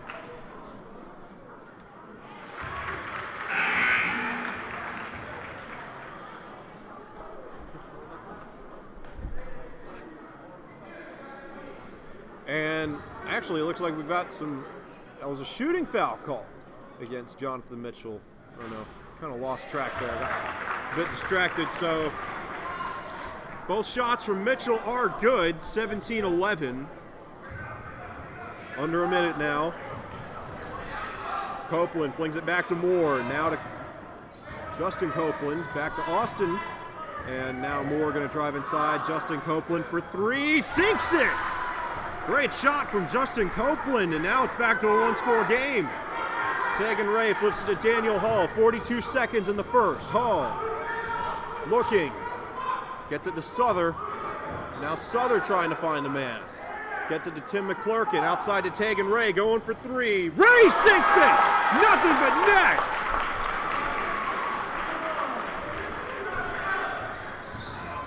What a shot from Tegan Ray. And almost had a turnover there. And now we've got one. No foul called against Tim McClurkin. And now Tegan Ray trying to get out of trouble. 10 seconds left to go in the first. And Daniel Hall, risky pass, but McClurkin comes down with it. Now Hall gonna go for 3. Oh, just off the mark. And that will bring an end to the first period. Man, what a game. Looking every bit like the rivalry matchup we expected it to be. 20-14 in favor of the Panthers. Second period coming up. Be back in a moment.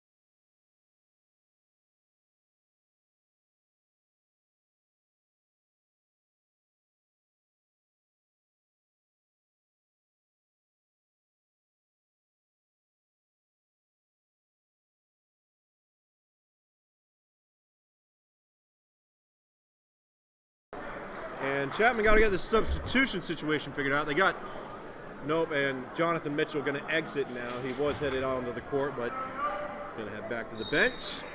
Starters back in for Chapman now. This is, I think, their starter lineup, player for player. Oh, Tegan Ray's in there. He's definitely merited some more playing time so far. 2 big three-pointers. Now he was looking for two, going to sling it back outside to Miles Carter.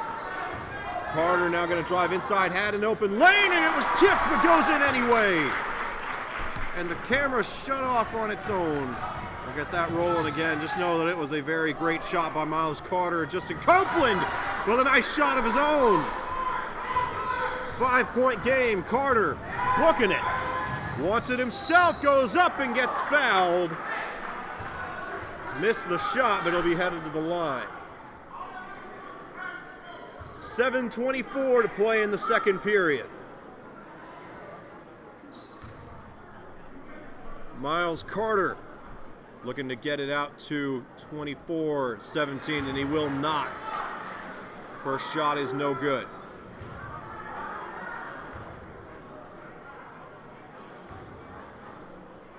To make it a 6-point game, Miles Carter, this one is true. 23-17 in favor of the Panthers. And now some substitutions by Clinton, number 32, Tylen Scurry in the game. Justin Copeland flipping it back over to Austin Copeland. Again, 3 different Copelands on this team, Justin, Austin, and Jaden. Reasonably sure they're all related. They all look very similar, have very similar haircuts at least. And this one up and rebounded by Gavin Humphreys. He flips it over to Colby Garner, back to Humphreys, setting up Tegan Ray for 3. Ray, this one comes up short. And man, how did he keep that in bounds? What a play! Wow, Colby Garner with an acrobatic save. And an impressive catch from Gavin Humphreys as well. And now Colby Garner looking to get out of trouble, sends it to Miles Carter. 6:37 to play in the second. Carter tried to send it. I think he was going for Ray, but it might have got tipped. Or miscommunication. Ray zigged when he was supposed to zag. Not sure, but they're going to call it Chapman ball. Interesting to note that Banks Atkins has not been on the court in a while. He looks to be okay. Just looks to be resting up on the bench for the time being. Oh, and Ray wasn't ready for the pass. It's going to go right back to Clinton. Half-court violation called. 6:22 to play in the second. Clinton can get it to a 1-score game with some points here. And they're going to set it up. Austin Copeland looking for an open man. Now going to try to do it himself. Now this is Moore back to Austin Copeland. Finding Justin Copeland on the other side of the court. Flipping it back to Moore. Working around the outside. Copeland driving in. Makes some men miss. I don't know how he didn't get called for traveling, but he sinks it. That looked like more than 3 steps to me. But 23-19, and right back out to a 6-point lead for Chapman. Didn't even see who that was. I believe it was Thomas Mathis. Very quick response score from the Panthers, though. And Justin Copeland now looking to respond to the response. Moore wanted to go for 3, now for the long 2, sinks it. 21-25. Chapman still up by 4. Miles Carter trying to find someone to check it to, and Chapman has to call a timeout. A miscommunication there on offense. Everybody so eager to score that they forgot to get the ball ready for play. Clock stops at 5:28. Chapman up by 3. Or Chapman up by 4, 3 fouls for each team. Been a pretty clean game so far. I imagine the bonus not really going to be a factor. At least not for the foreseeable future.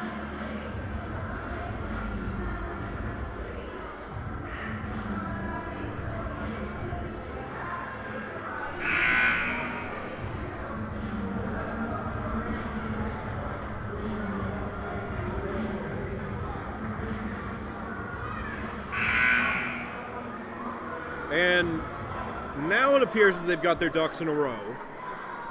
Looks like Gavin Humphreys getting ready to check this one into Miles Carter. And now, yep, there's the ready for play. And Miles Carter will take it down the court for the Panthers. Carter driving to the outside, gets it inside to Mathis, and Mathis using every inch of that 6'6" frame to knock some more points for the Panthers. 6-point lead for Chapman here on senior night. And Tim McClurkin almost got that one. Instead, Will Stewart for 3, off to the left, up for grabs and brought in by McClurkin. And then McClurkin lost it. They're going to say it stays with Chapman, though. I believe Justin Copeland knocked it out of bounds. 4:59 to play in the first half. Not sure why the camera keeps stopping like that.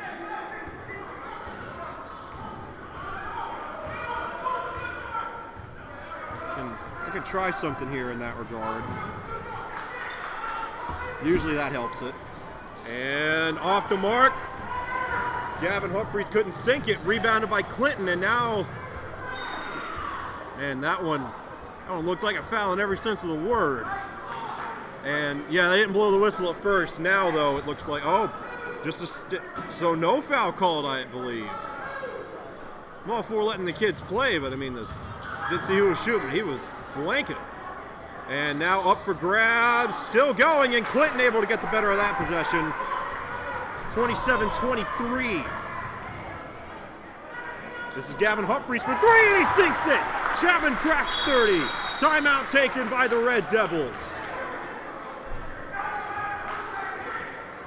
And their coach is none too happy. Clock is stopped at 4:21.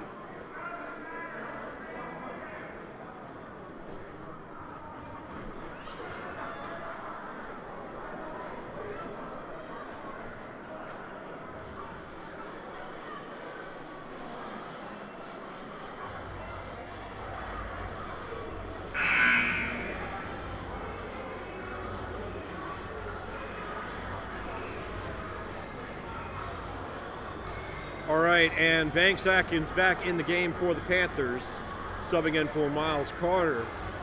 Carter certainly had an extended stay on the hardwood. I imagine he needs a little rest. Till then, though, Clinton making their way down the court. Justin Copeland gets it over to Moore. Back to Copeland. And now flinging it over to Wilson Wages. Wages driving, now flipping it back over to Copeland. Kind of back to square one here. And Quarles almost got it taken away by McClurkin. Instead, they get it to Moore. A lot of cat and mouse, not a lot of progress so far. Chapman's defense blanks down, and Thomas Mathis able to take it away. Banks Atkins gonna drive inside, now flips it out. They were trying to set up Humphreys for three. Clinton there defensively. And now Tim McClurkin driving off the mark and brought back in by the Red Devils. Wilson Wages sends it up and gets fouled. Shot was off the mark, and they are going to call that one a shooting foul.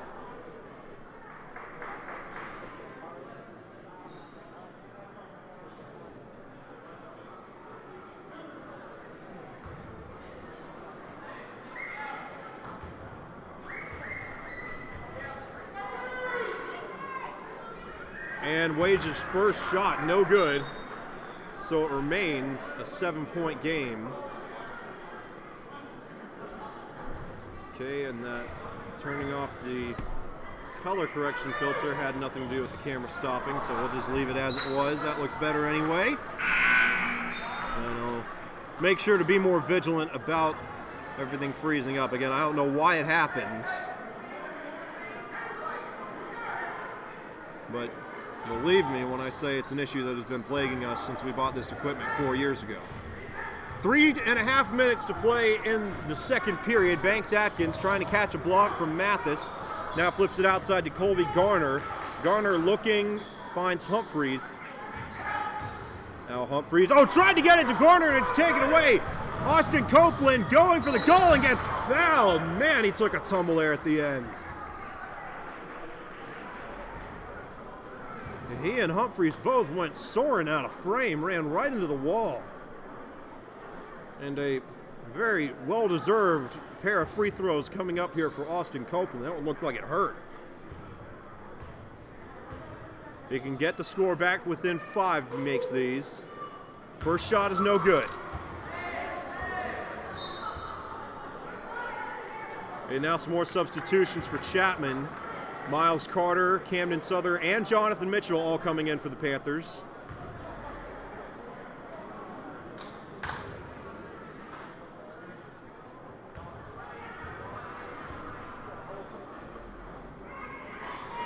Copeland's second shot, no good. and then rebounded by Clinton, still up for grabs. Man, there was a dog pile underneath the rim, and Clinton able to come down with it, but not this time. And then Clinton takes it away, but steps out of bounds. So after all that, Chapman's still going to hang on to the ball. Miles Carter to check it in.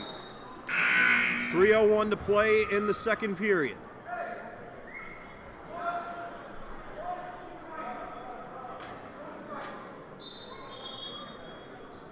And now looks like Clinton making a substitution. Justin Copeland replaced by, looks like, can't tell if that's Wilson Wages or Will Stewart. That is Stewart. This is Miles Carter flipping it out to Banks Atkins. Atkins driving inside, sends it up, and not enough on it.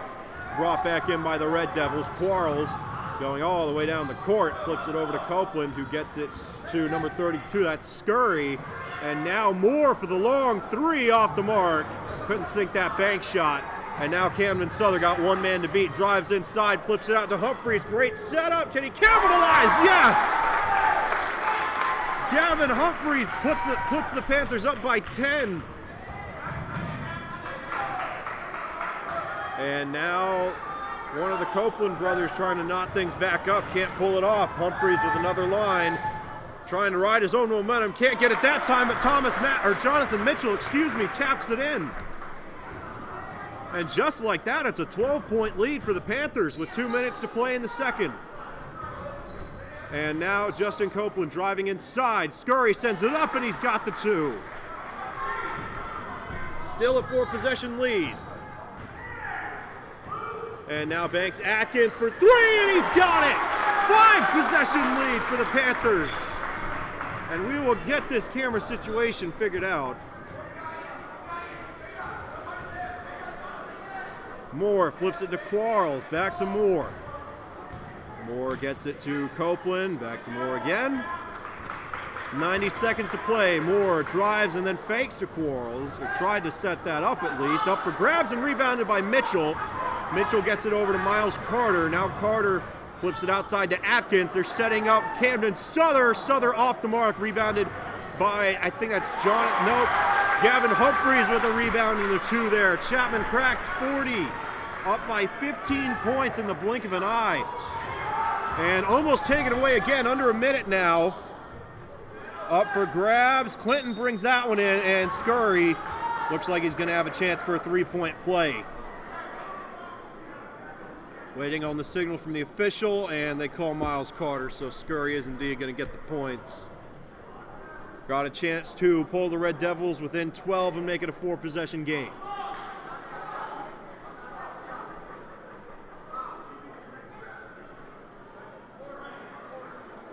.9 seconds to go in the half.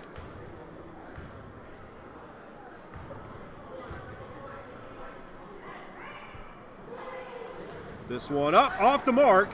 So only 2 points netted on that possession for the Red Devils. Banks Atkins going to take it down the court. Clock continues to roll, under 50 seconds now. Chapman maybe looking to burn some time here. Now Atkins flips it out to Souther. Souther driving, almost had it swatted away. Instead goes up, rolls out, still up for grabs, brought back in, and Gavin Humphreys again able to work from inside the paint. The Panthers back on top by 15. Clinton trying to set up Stewart. Stewart sends it over to Wages, or check that, as James Anderson, first we've seen of him today. And now Clinton going all over the place trying to find an opening. Come on, Quarles sinks a long three, and Clinton hits 30. 4-possession game again. Atkins drives inside, acted like he wanted out, instead sends it up and gets the two. 44-30. Clinton out of time, and that one well past the mark. So at the end of the second period, Chapman on top, extending that 5-point lead to a 14-point lead. 44-30 going into the locker room. Clinton looking to find some defense during the break. We'll be back in 10 minutes for the start of the third period.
Alrighty, and 8 minutes back on the clock. Third period, just, seconds away from getting started back up. We'll see if Clinton can find some defense. Offensively, they played reasonably well, had a good many missed shots, I imagine, more than they would have liked to have, but 30 points, as we saw just in the last game, you can win a game by netting right around 60 points. That's not impossible, but you can't win a game when you have when your opponent is on track to hang 88. So we'll see if Clinton can find a way to slow down Chapman's offensive attack. The Panthers have done it both from behind the three-point line and inside of it, and really haven't shown a lot of patterns with it either. They've been fine going either way. Oh, and a takeaway early by Miles Carter. He gets it right over to Banks Atkins, and 15 seconds in, Chapman already going for three, and Atkins just misses, but rebounded. Atkins flips it outside to Colby Garner, and now they'll have a bit of time to kind of more formally set this one up. Atkins looking, finds Thomas Mathis for three. Mathis off the mark, and this one rebounded by Will Stewart.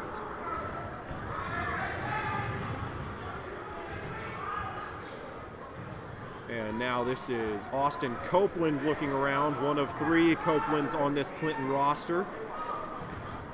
Moore flips it out to Quarles, who has it. And Miles Carter almost got it. And now for three! Clinton able to sink that one. Leads back down to 4 possessions, and no response score from Chapman here. And they actually call that a 3 for Clinton, so 10-point lead now.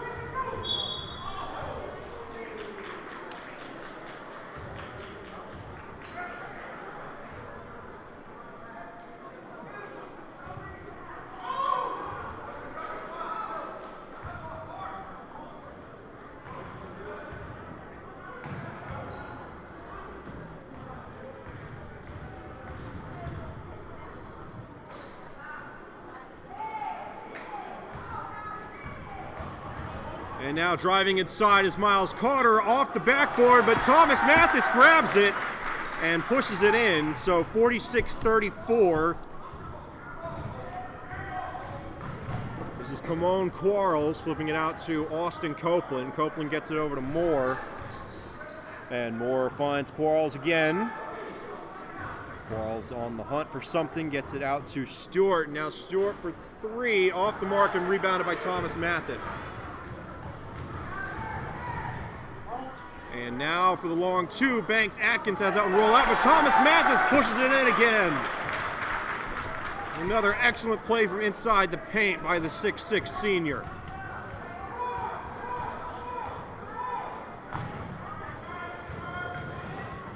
Driving inside, oh, and lost the ball, jump ball. This one will go to the Panthers.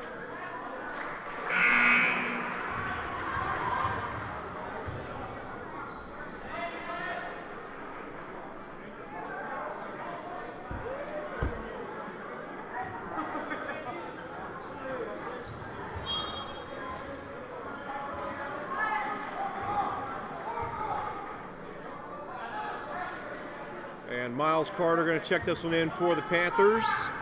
Up by 14 again. Atkins flips it back out to Humphreys. Back to Carter. Carter looking, gets it to Atkins. And Atkins finds Colby Garner, and just off the mark, rebounded by, that's Will Stewart again. Oh, and almost an alley-oop from Clinton. Couldn't quite pull it off. And now Banks Atkins, man, booking it down the court. And now Colby Garner had a man in his face, and the defensive pressure pays off. Clinton gonna take over. Quarles checks it in to Austin Copeland. Copeland gets it to Moore. And here we go again, 4:48 to play in the third.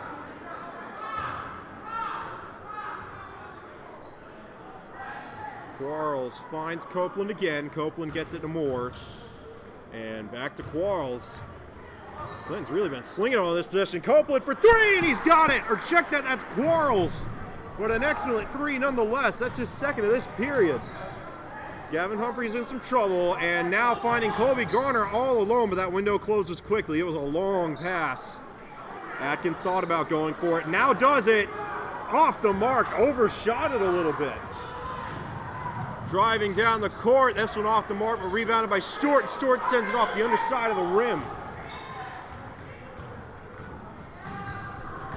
Miles Carter flips it out to Atkins, going for Humphreys. Can Humphreys sink it? Yes, he can! Why does the camera keep freezing at the most pivotal points in the game? This is really starting to bug me. Moore flipping it outside to Copeland. Copeland driving in, sends it almost out of bounds. Acrobatic maneuver by Atkins to keep it in play. And now going for the goal is Colby Garner. 53-37. Chapman up by 16. That's their biggest lead of the game.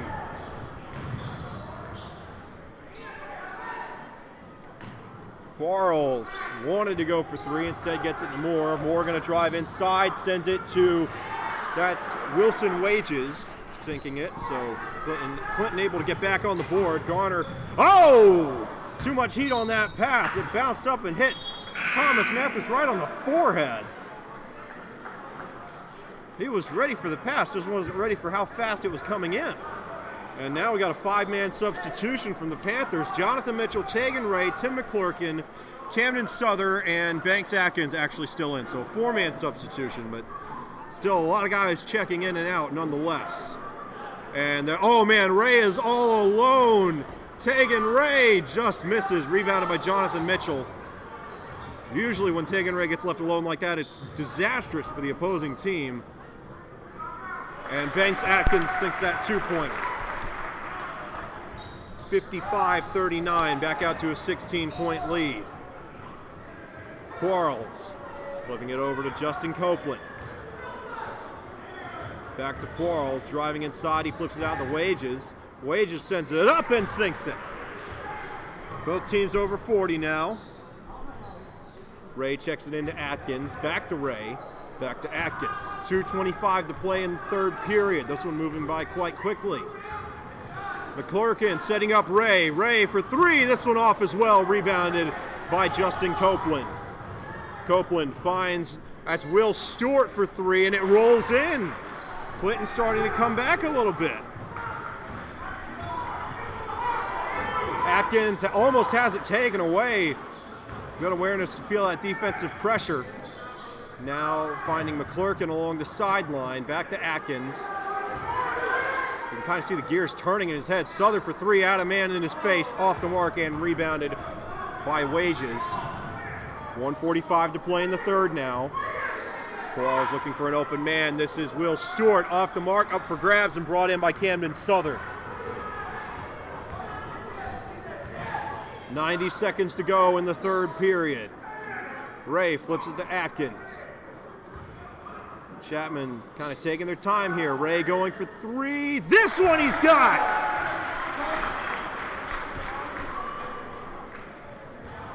Great shot there from Tegan Ray. 75 seconds to go in the third. They're going inside with the third Copeland brother. This is Jaden, and Jaden can't sink it. Jump ball, and it'll stay with Clinton.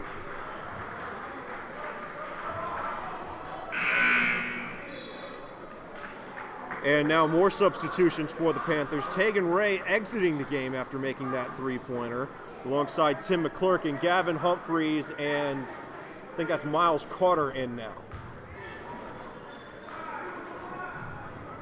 Stewart sends it inside to Jaden Copeland. Copeland shot off the mark and rebounded by Jonathan Mitchell.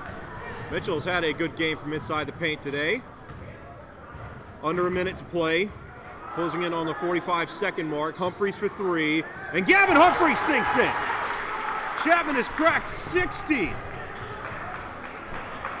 Another 17-point period for the Panthers. 36 seconds and Miles Carter takes it away. And going for the alley-oop! Are you kidding me? The camera froze. I guess it's got something to do with how quickly it moves up and down the court, and unfortunately with the pace these two teams are taking, there's not a lot we can do about that. Chapman notching another two-pointer. 65-44. Quarles taking a few steps back, running out of time, and that's the buzzer. And he would have sank the buzzer beater too. But that is the end of the third period. I apologize for the camera freezing on some excellent plays. Again, we're not sure why that happens or why it seems to happen at the absolute most inopportune of times, but we will get on top of sorting that out. Chapman up by 21 after an excellent third period. Back in a few moments.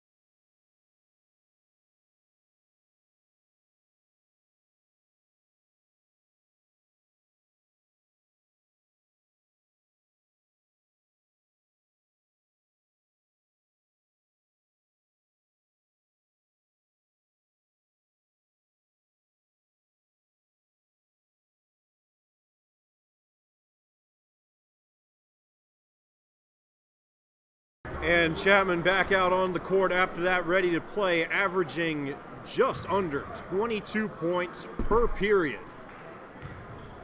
Clinton looked like they were drawing something up over on the bench. That's why they took a little bit longer getting off. Tylen Scurry in the game now for the Red Devils. And pretty risky pass over there to Atkins, but it pays off. Clock starts rolling. Gavin Humphreys looking for a man. Catching a block from Jonathan Mitchell and has it knocked out. Still loose. And no half-court violation called. Good job by Humphreys to keep that one in play. And I think they might call that a charging foul. No traveling against Miles Carter. 16 seconds come off the clock. No points for Chapman on that possession. More to check in for the Red Devils.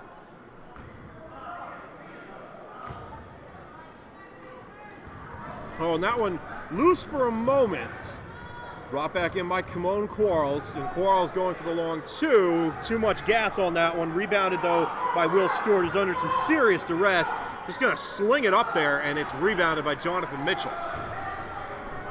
Banks Atkins has it now, looking for Chapman's first points of the fourth period. Driving, and does it himself! 67-44.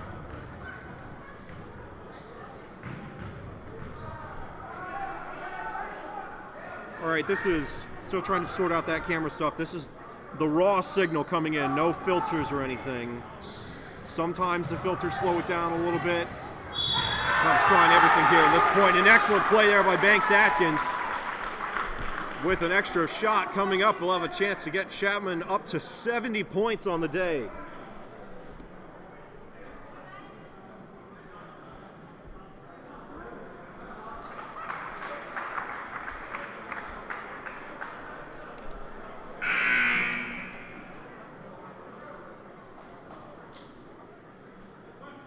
If he sinks this, the Panthers go up by 26 points. 6:57 to play in the fourth, and Atkins has Chapman over 70. An offensive clinic being put on today. Moore making his way down the court, trying to shake Humphreys. Eventually does so, but has to take a good many steps backward. Going over to Austin Copeland now. He's trying to get it over to Will Stewart, and that one knocked out of bounds by Miles Carter. And I think we got a timeout called by timeout by the Red Devils. Didn't really see anything that would need their attention, but yeah, they've got the whiteboards out. They're trying to draw something up here, maybe making a few substitutions as well. 6:45 to play in the fourth period. Clinton with some serious work to do if they want to get back into this one.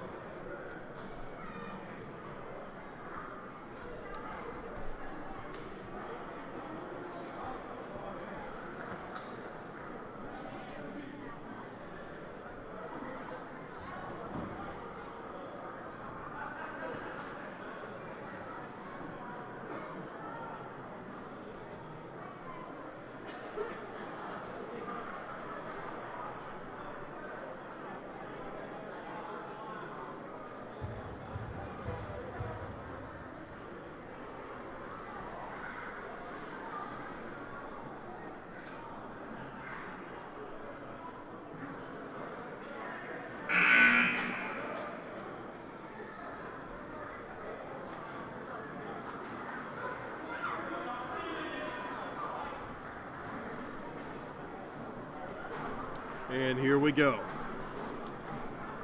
6:45 to play in this one. Clinton's offense has, they played well through 3 periods. Towards the end of the third, they really started to get shut down, and that's when Chapman started to pour the points on in bunches, or at least consistent bunches. They've really been having their way with this Clinton defense all game. At the very least, their offense has got to step up to the occasion, and loose, rebounded by Moore. So they'll have another shot here. And for the long 2 is Justin Copeland, short hops it, rebounded by Miles Carter, and he gets away, flips it over to Banks Atkins. Atkins to Souther, back to Atkins. I think they're trying to set up that 3-point shot again. Hasn't worked so far yet. Seen a couple times where the Panthers have wanted to go for it, and maybe a 3-point shot coming up after all. Banks Atkins sinks the 2 and gets fouled. He'll have a chance to get the Panthers out to 73. It'll be a 29-point lead if he makes this. 6:05 to go. Colby Garner getting ready to sub in. And Atkins' shot is good.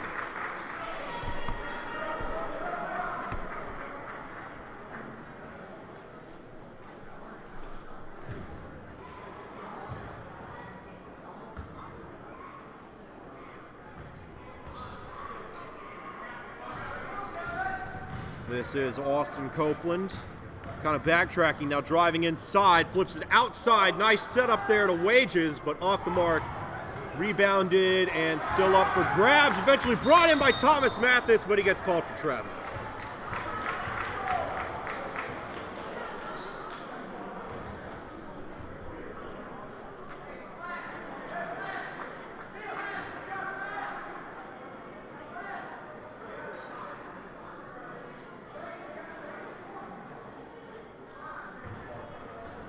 Moore to check this one in. Looking for a man, finds Copeland all alone on the line, but we got whistles. And I don't know how they called him for traveling. He barely moved at all. But it'll go back to Chapman.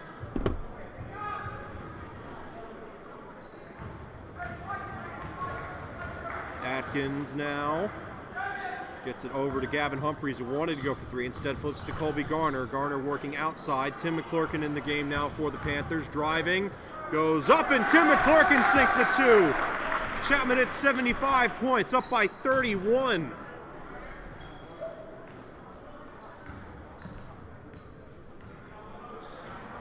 Justin Copeland kind of taking his time here, driving, sends it inside right underneath the basket, and Wilson Wage is finally able to get some more points on the board for the Red Devils.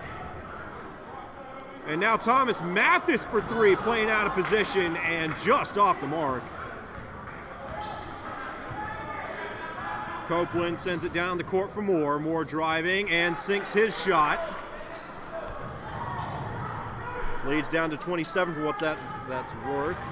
And that shot missed. I don't know how Clinton got it back so fast. But I think we got a 3-point opportunity coming up for the Red Devils. Indeed, so Clinton back over 50. 25-point game. We're going to make it 24. 4:45 left to play, and say what you will, technically speaking, if Copeland's able to make this, it's an 8-possession game. And now Thomas Mathis out of the game. He's replaced by DJ Black.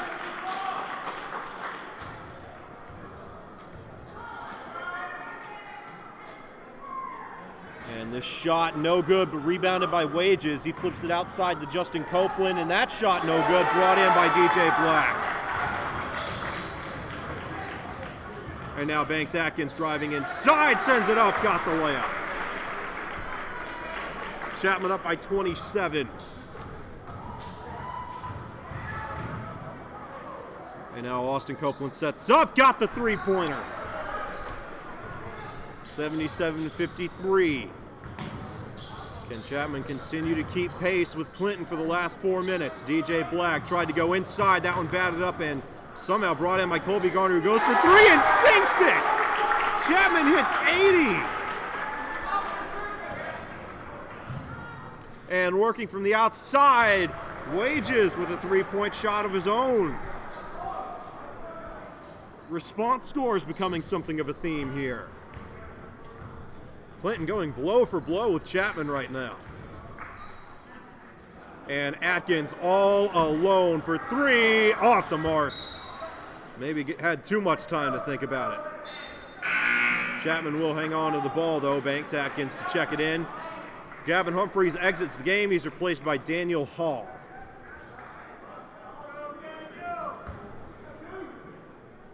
Oh, and no, they're going to call it Clinton ball, actually. Moore flips it over to Austin Copeland, who gets it to Justin Copeland. Back to Moore. Moore gets it to Copeland again. Copeland going to drive. Flips it outside. Now outside again.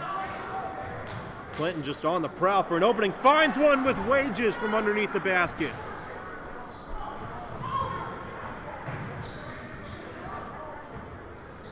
Daniel Hall now flips it outside to McClurkin, driving inward, went for the alley-oop, and miscommunication. I don't think Black was ready for it. Hall did what he could to keep it in play, but to no avail.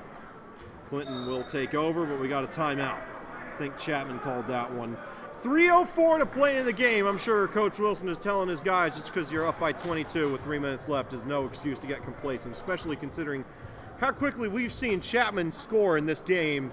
I imagine that it's more than possible for Clinton to replicate that flurry of points should the circumstances allow it.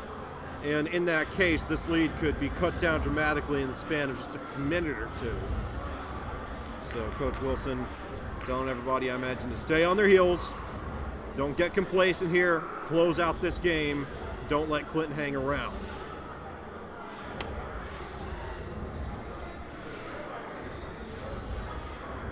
And Chapman breaking the huddle now.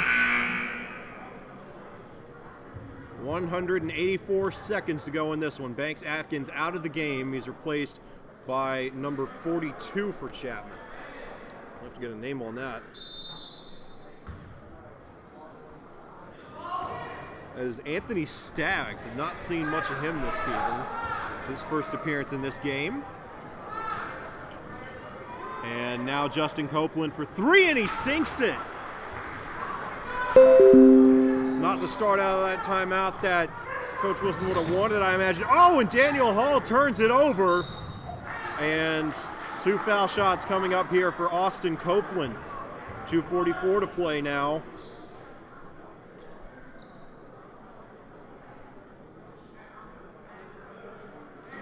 So even though it's still not looking like Clinton's going to be able to come away with the victory here, if Copeland is able to make both of these foul shots, it'll go down to a 17-point game. Chapman is led by as much as 31 in this period alone. So that in and of itself, a comeback of that size, is impressive enough to give Clinton something to kind of hold their heads high about on the bus ride home.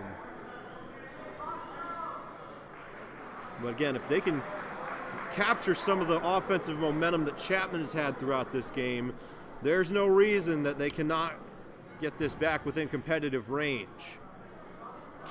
First shot, though, by Copeland was missed.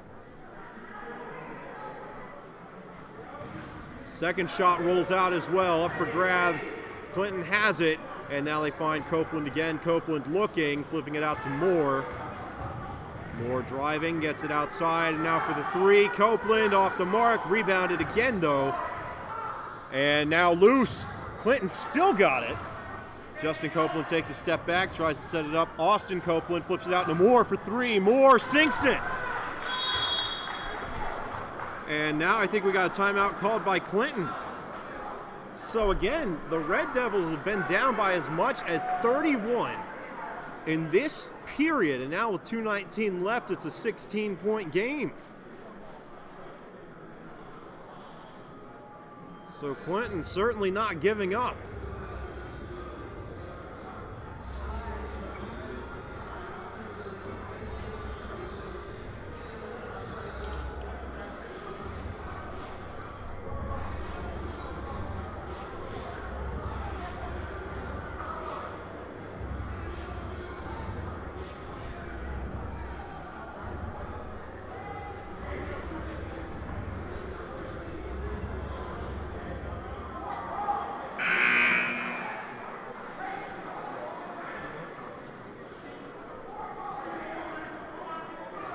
Taking Ray back in the game now for the Panthers. He'll check it in.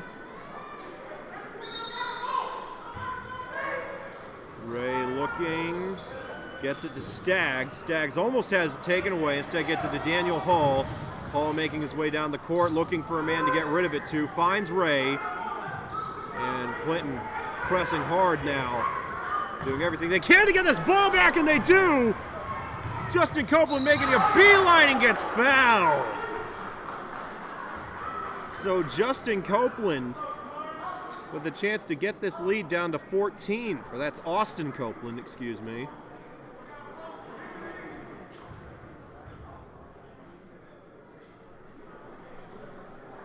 .202 to play.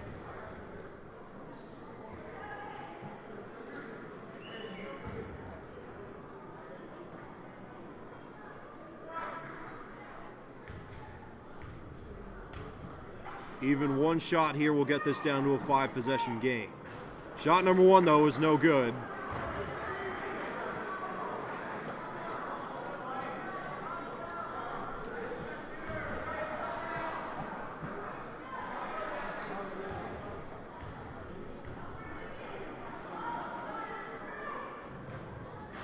Shot number two off the mark as well. Taking Ray, going to take it down the court. Nope, sends it over to Daniel Hall. Hall driving, goes behind the back, and flips it out to McClurkin. McClurkin runs into a man, and we'll see who they call this against, and it's going to be a blocking foul against Clinton. Ball's going to stay with Chapman. 1:49 to play now. Not sure if the Panthers are in clock crunching mode quite yet. May be able to do it. And taking Ray almost had it taken away. Nice defensive maneuver, flips it out to McClurkin. McClurkin to Hall to Ray for three. Ray sinks it! Looked like it was going to be off, but just rolls in.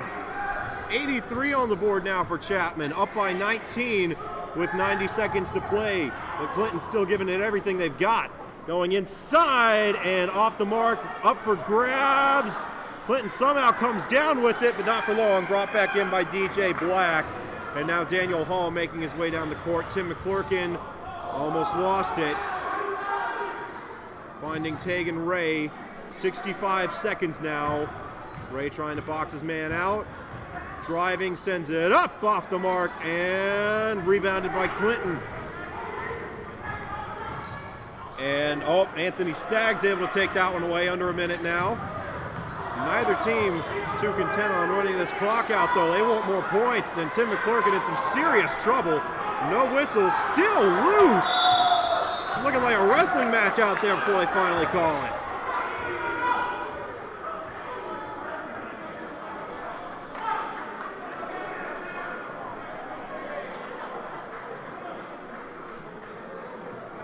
And both sides of this crowd livid with the way that play ended. Moore headed to the free throw line.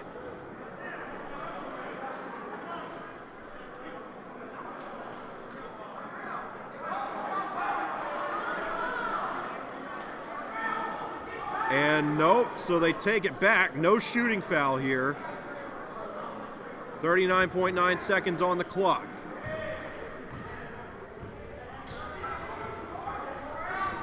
Copeland driving and now gets fouled.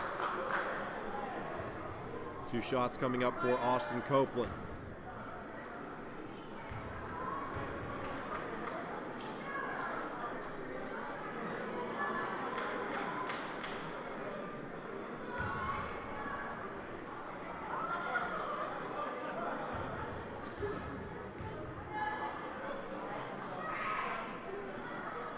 Copeland's first shot is good, 83-65.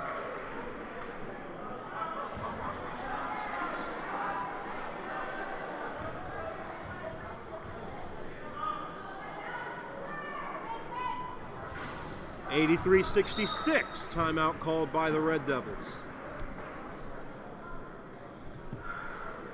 32.8 seconds left in the game, though. Clinton still not content to let this one head into the night.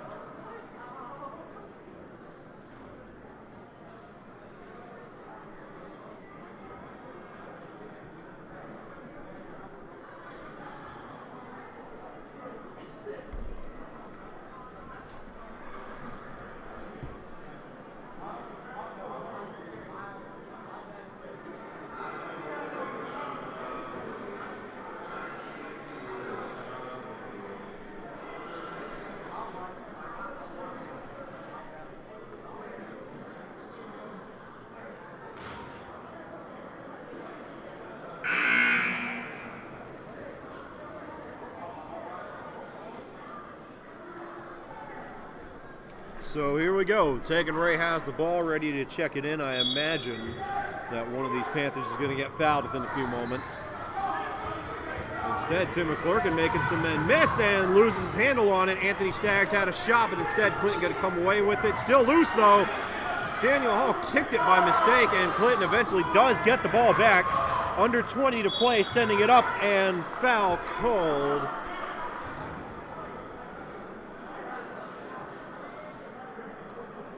James Anderson headed to the line for Clinton. 16.2 seconds to go.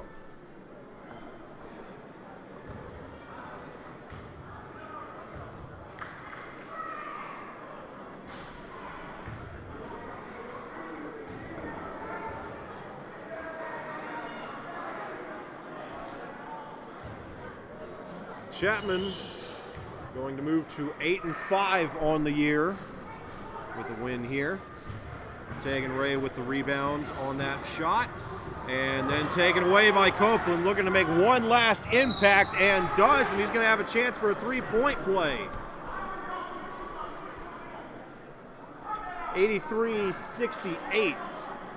Looking to make it 83-69. 7.4 seconds to play in the fourth.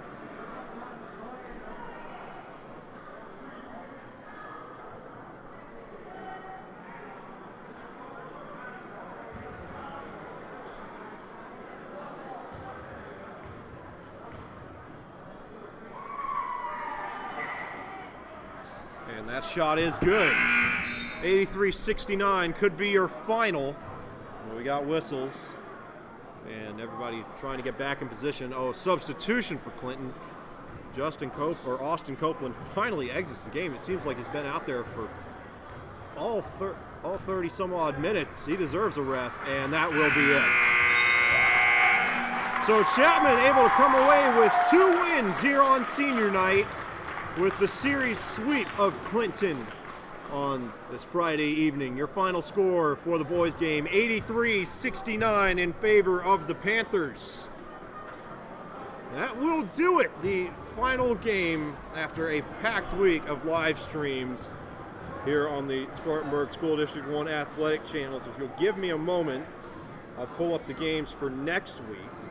We've got 2. So, January 19th, let me pull up my calendar here. I believe that's Tuesday. Yes, Tuesday, January 19th. We've got varsity basketball back here at Chapman. Then on January 21st, that's this Thursday, JV basketball at Landrum. We'll have those streams ready, or we'll have the links up for those streams ready in the coming days, so you can go ahead and get those shared around.